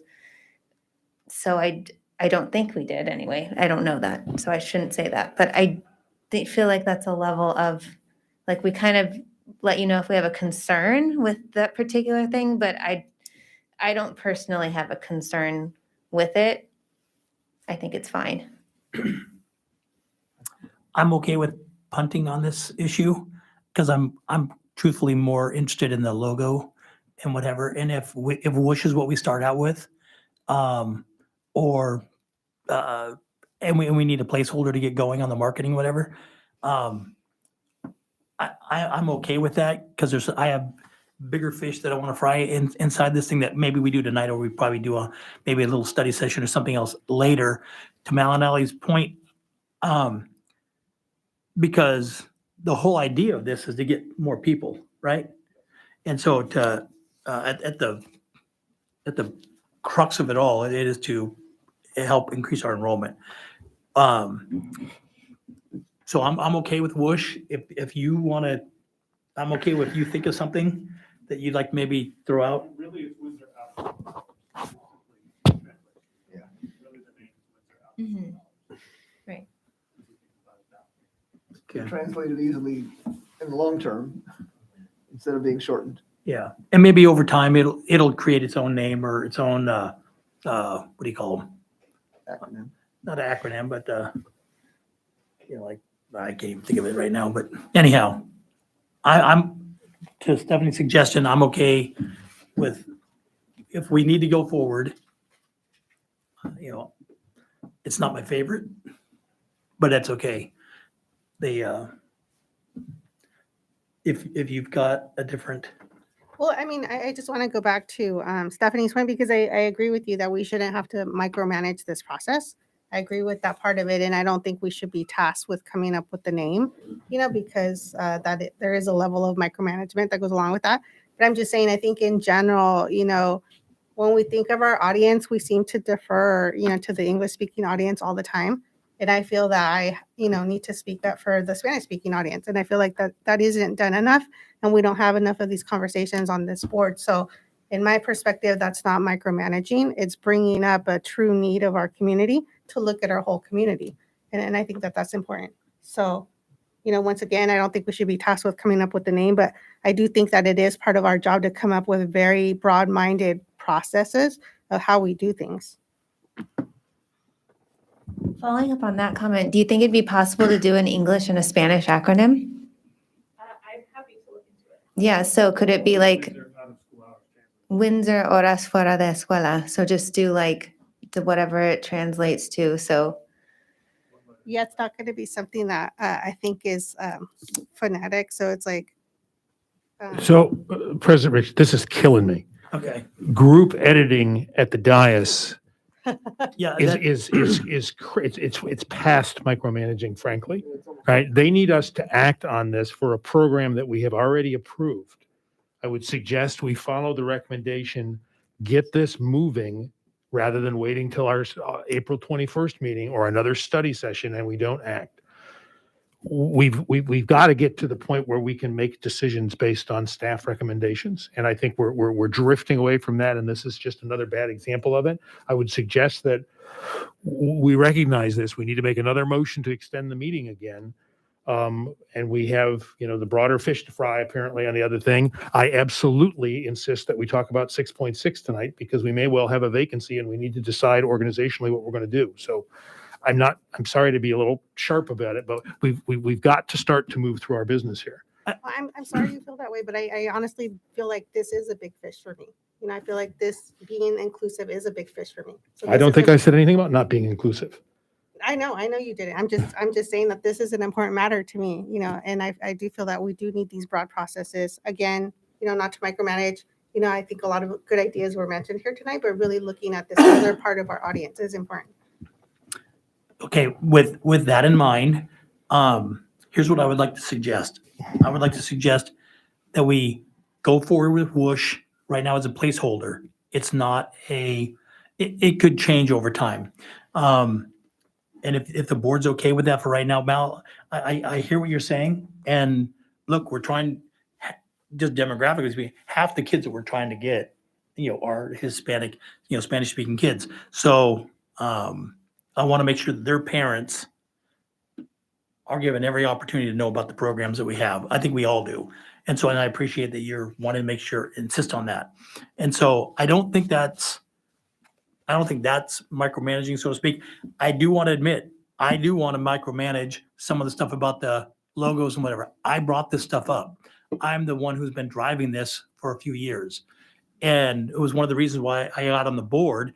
So I am going to micromanage it. And then we can micromanage it here, or I can get invited to the meetings when we discuss it, because a lot of discussion's been going on that I was in part of it. And then it seemed like it took a life on its own. And I'm pretty passionate about it. And I'll go till 2 a.m. to discuss it, but I know nobody else wants to. So I'd like to make a motion that we can continue this meeting for another 15 minutes. Do we need to get a second or not? Yeah, we have to. I'll second. Okay. Do we have to vote on it or we just do it? We have to have consensus of at least 3. Okay. Do we have 3 people that'd like to continue this meeting on for another? We have a motion and a second to go for another 15 minutes. Yes. Okay. We got till 10:15 is Bill's recommend. So let's go till 10:15 at the latest yeah, because we have two issues we have to discuss. Heather, do we need to discuss anything else that's in here that's time critical tonight? Okay, so it's just pretty much the early, I need to build those web pages and start my outreach on the additional care programs, especially because we have summer enrollment that we need to get going like yesterday. Oh. The rest of this, we can have a work study or something, or a different meeting of some sort. Okay. What is the pleasure of the board on the issue of WUSH right now? I choose to follow staff recommendation and use this term. And it can be translated and sent out differently as we do with everything, but it might not be a direct translation of the same title. So we'll. Yeah. Why don't we focus on that and then we can look at the I like that idea. If we don't need an acronym, I would like to have the English and Spanish version of that. I think would be awesome. So help clarify for me, so that way, So I agree with that. I think that if we can use both of those versions, then that would be great.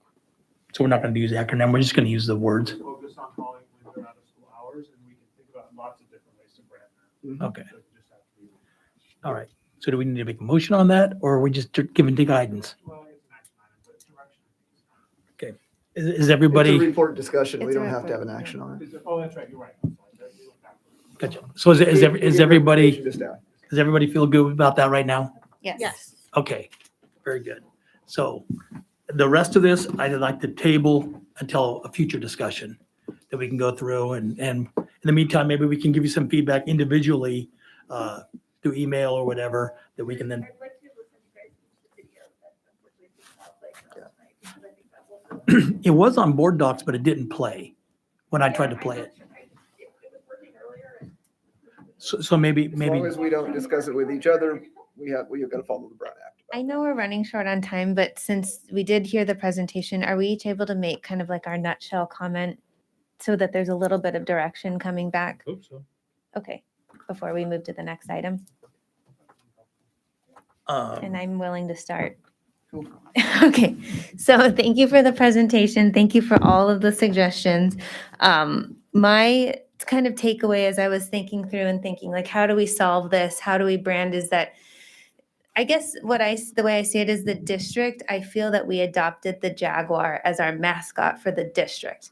And some of our schools also adopted the district mascot, but not all of them did because some of them have unique characteristics, the long-standing history of having their mascot. I mean, I remember voting on Cali's mascot when I was like 12. So it's been there for a while.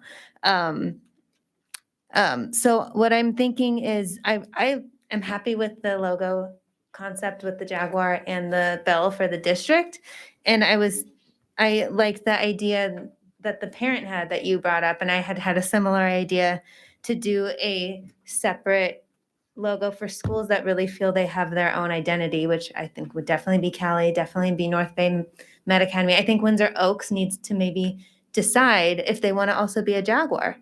And I think they should be able to be a Jaguar if they want to be, because they can choose to adopt that logo or not. But if they want to stay the Oak, I would think that would be fine too. And then offer each of those schools the opportunity to do a logo with the bell just to tie in, like, so that, or I mean, if they feel really strongly that they want it just to be updated, then I think that's fine too. I would just give them the discretion to do that. So that's kind of, and was there another issue we were talking about too? Oh, the approach of like how you market the schools.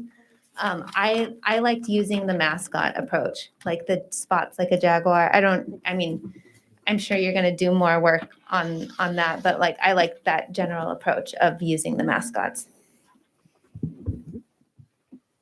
So I'll go next. I like option one. And while I appreciate there has been evolved over time, some separate logos. Cali's is longer, North Bay's is less long. I would lean towards a more cohesive logo. If we have a district, we have a district. But I think you have, that ability in your second bullet under option one to keep that distinctiveness, right? So, but that would be my thought as we go forward. I think that I like the theory behind it, and I won't get into, this approach or that approach in some of your presentation. I think that's, we have you and branding people to help draft that for us, not hopefully us to be the ones who are trying to do group editing on that. So.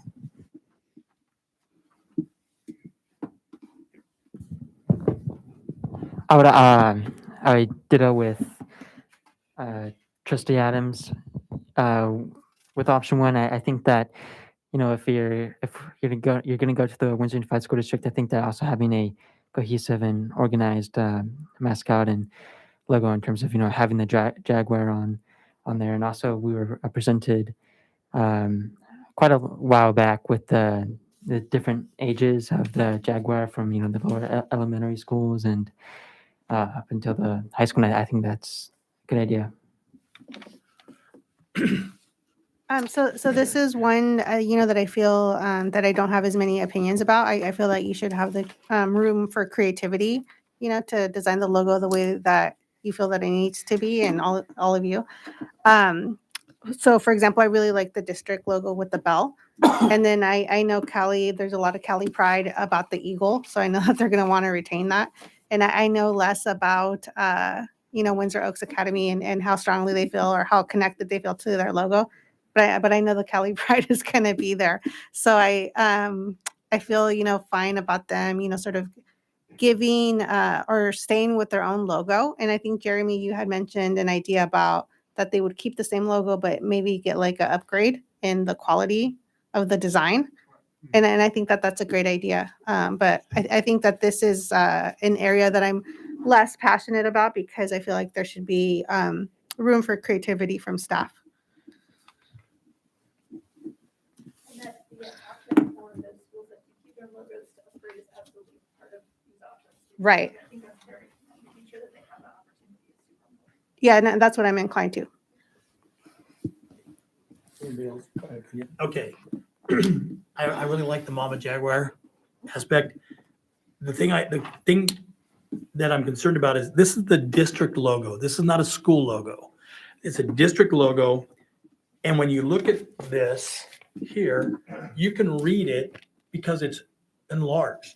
If this was on my shirt as our logo, you're not going to read and be able to read Windsor Middle, Windsor High, Cali. We've had the bell forever with no other anything on it. And I think that we're getting a little bit overboard trying to include or make everybody feel included. You're included already. You're in our school district, you're included. The part of the strategy is that if we were Jaguars, like even the kids at Cali, I wanted them to also be Jaguars too, right? But they wanted to stay Eagles, which is okay. But those Eagles are going to be, we want them to become Jaguars eventually. The whole goal is for everybody to funnel in and create a vortex and bring everybody in with them. And their neighbors or friends, doesn't matter where they live, which I know I'm going to forget a part about. Where you talk about Sonoma County, I would change it to the Greater North Bay or something that we get kids from Lake County, we get kids from Sonoma County, we get kids from Mendocino County. We get kids from all over the place. So I don't want it to just be, because it's kind of almost like a vision. Hey, we want the people outside to know regionally that we're wanting to attract you to our school. We want you to feel like it. But as far as the proposed logo, concept one, I think is, where did it go? Anyhow, I like this. I don't like the names of all the little schools around them. It's too small. In any sort of anything that's going to be on, you won't be able to read it. And so having it there, embroidery wise or any other kind of thing, it's just not going to work. I like the Jaguar. I like the Mama Jaguar over the bell. I really don't know if it's possible because I like some of the artwork that you did. If it's down maybe underneath the Mama Jaguar, if you could have the North Bay Met and maybe so it's kind of have their logo maybe alongside the bell or somewhere integrated into that. So that way the district, the Mama Jaguar, is overlooking everybody, which I think you tried to accomplish in some of your other pictures, which I thought were good. Your point about the oaks, the tree, wherever the heck, that's why I didn't want to do it this way out of order, because I kind of had a plan. It is, but yeah, it would be. Even screen printing, it wouldn't all stay on. It'd be very tough. But, and also proportionally, Oaks is, in that picture, is the biggest part of the logo, and they're the smallest number of students. And I don't know that we're actually marketing to Oaks. No, but it's. I mean, you it's mentioned the that we're town not, but logo it's. Also, you look at the Right. banners that we have, it's the town logo is the tree. And so, anyhow, so with, I like the logo in general. I don't like the words around the different names. I don't think it's a district logo. I don't think we need to, that'd be like, hey, it's a Carnation family. And I got to list all my children that are in the Carnation family. Everybody knows who's in the Carnation family, so to speak. And so that was the one part on the logo. As far as the, I just had it here where Bill was talking about concepts. So the Cali concept, I'm sorry. And by the way, again, writing these concepts and the different varieties, I think you did an excellent job of stuff for us to look through. On the district concept, I like district concept number 1. I like that you talk about how it's a place where our kids' dreams can come true. And I like that we talk about how kids can learn where their passions might be. I liked number 1 more so. I did like the little part on district concept number 2 where it says Mama Jaguars are protective and so are we. I don't know if you want to thread that back in there. North Bay Met, you said this isn't a school for problem kids. It's a school for special creatures. That one didn't kind of go with me, but on North Bay Met concept number 2, the things that I liked that you had in there, and maybe you can integrate that, where you talked about a traditional school model isn't working. I like that. But in the bottom paragraph, it says, this isn't a school for problem kids. It's a school for kids who are outside the box. And I put thinkers. Outside the box thinkers, delete but, and I put and, have the greatness within them, and they just need some space to find and develop it, which leads to up above. Our Griffin will watch over them while they discover their greatness. It's just kind of, I used some of your words before and kind of pulled them back down there, but the North Bay Met, the Cali, I didn't touch it because truthfully, I didn't go to school there. I don't know their culture.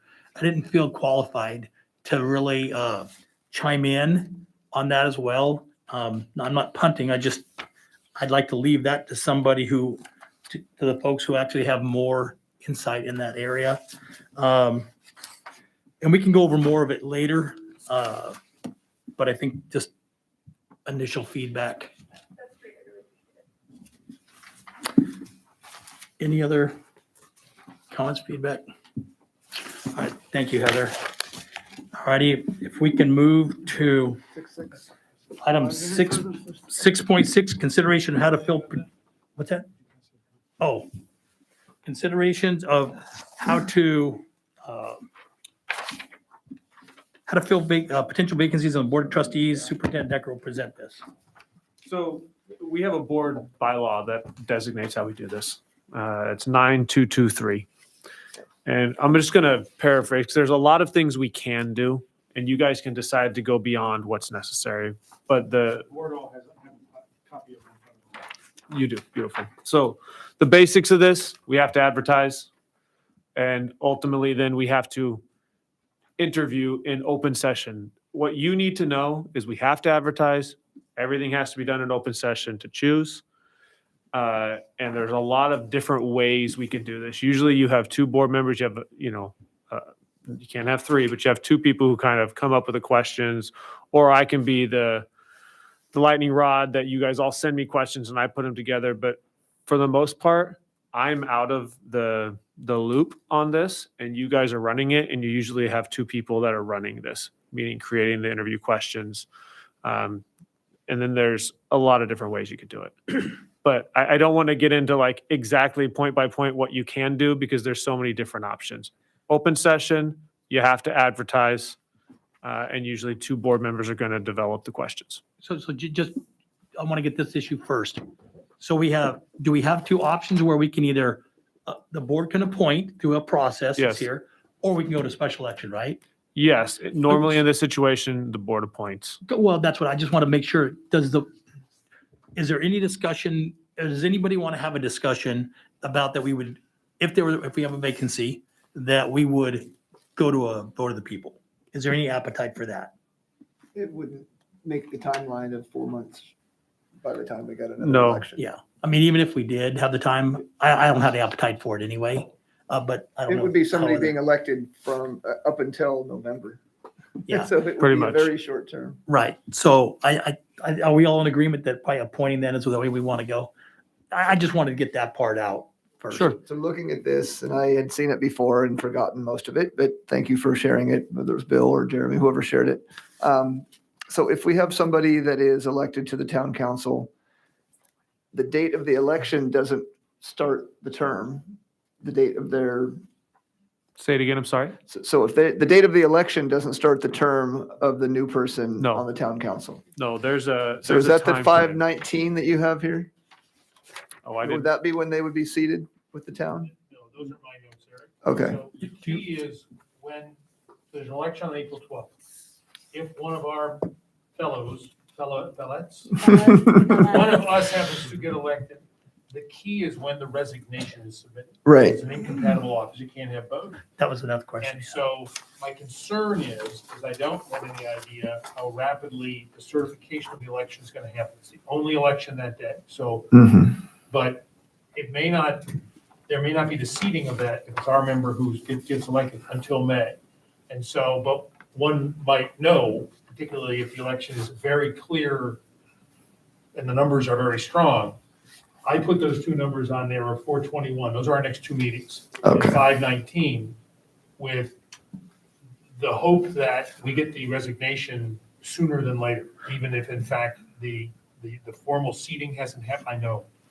So that we can get the notice out and at probably not our April 21st meeting, but certainly by our May 19th meeting, we will have advertised before that meeting and make the selection of a successor, right? But it's sort of driven by this. If I could hop in there real quick.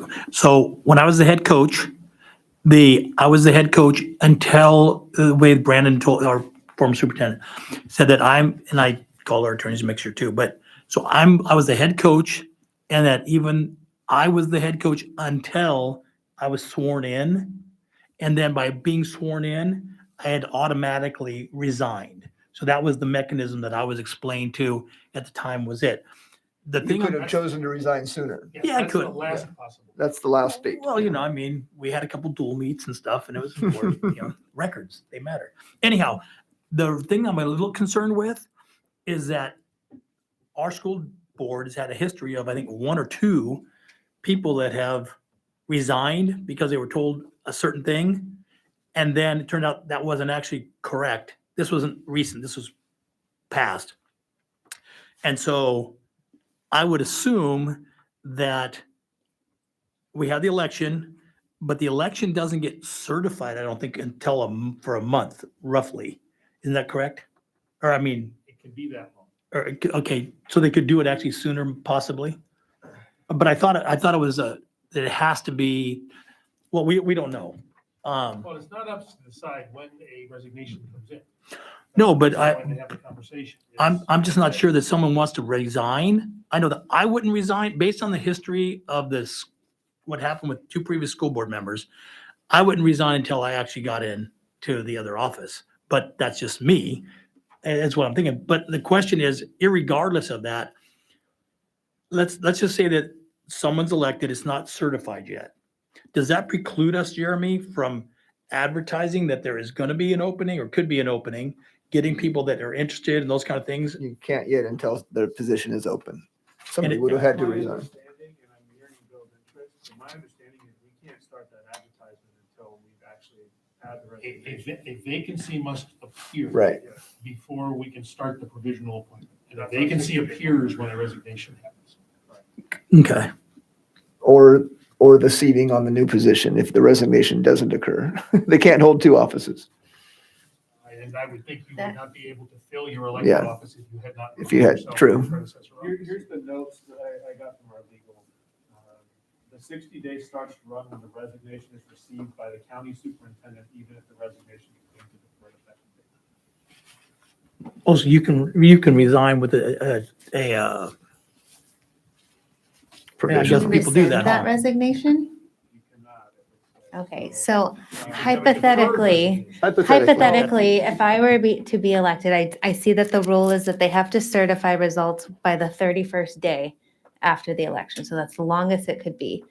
I would have, if I were elected to another office, I would resign on that day or earlier. But I wouldn't resign until the results were certified. You mean the day after? If they were certified, I would resign that same day or the day after. Yeah. Yeah. So my point was twofold here, and then we can probably take this up again on the 21st of April, was to get a consensus of, are we going to appoint or have an $85,000 to $100,000 special election for the district? Sounds like we've addressed that.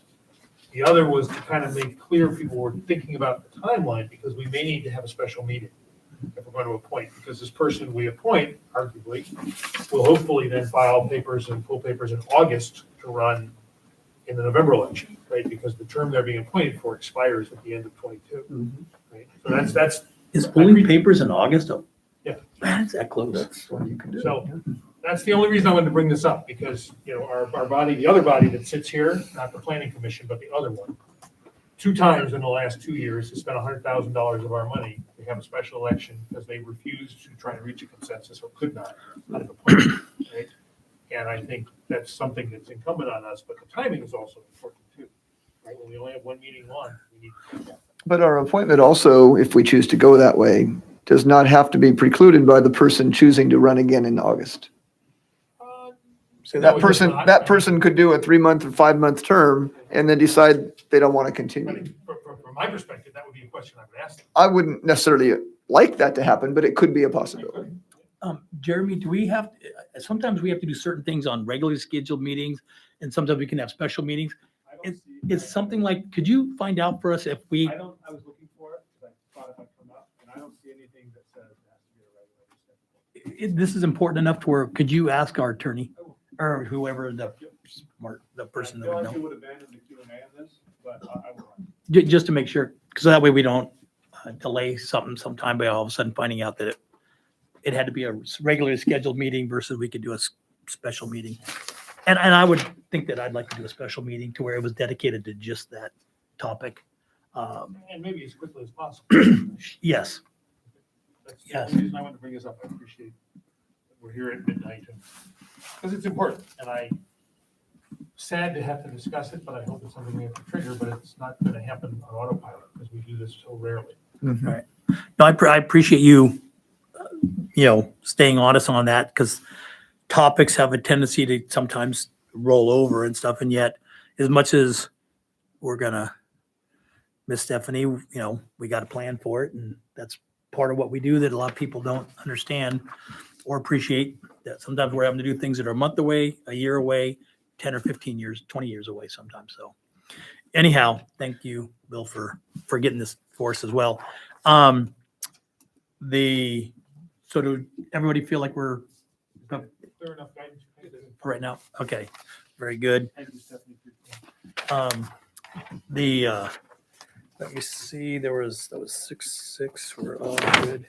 7.1, future school agenda items, calendar.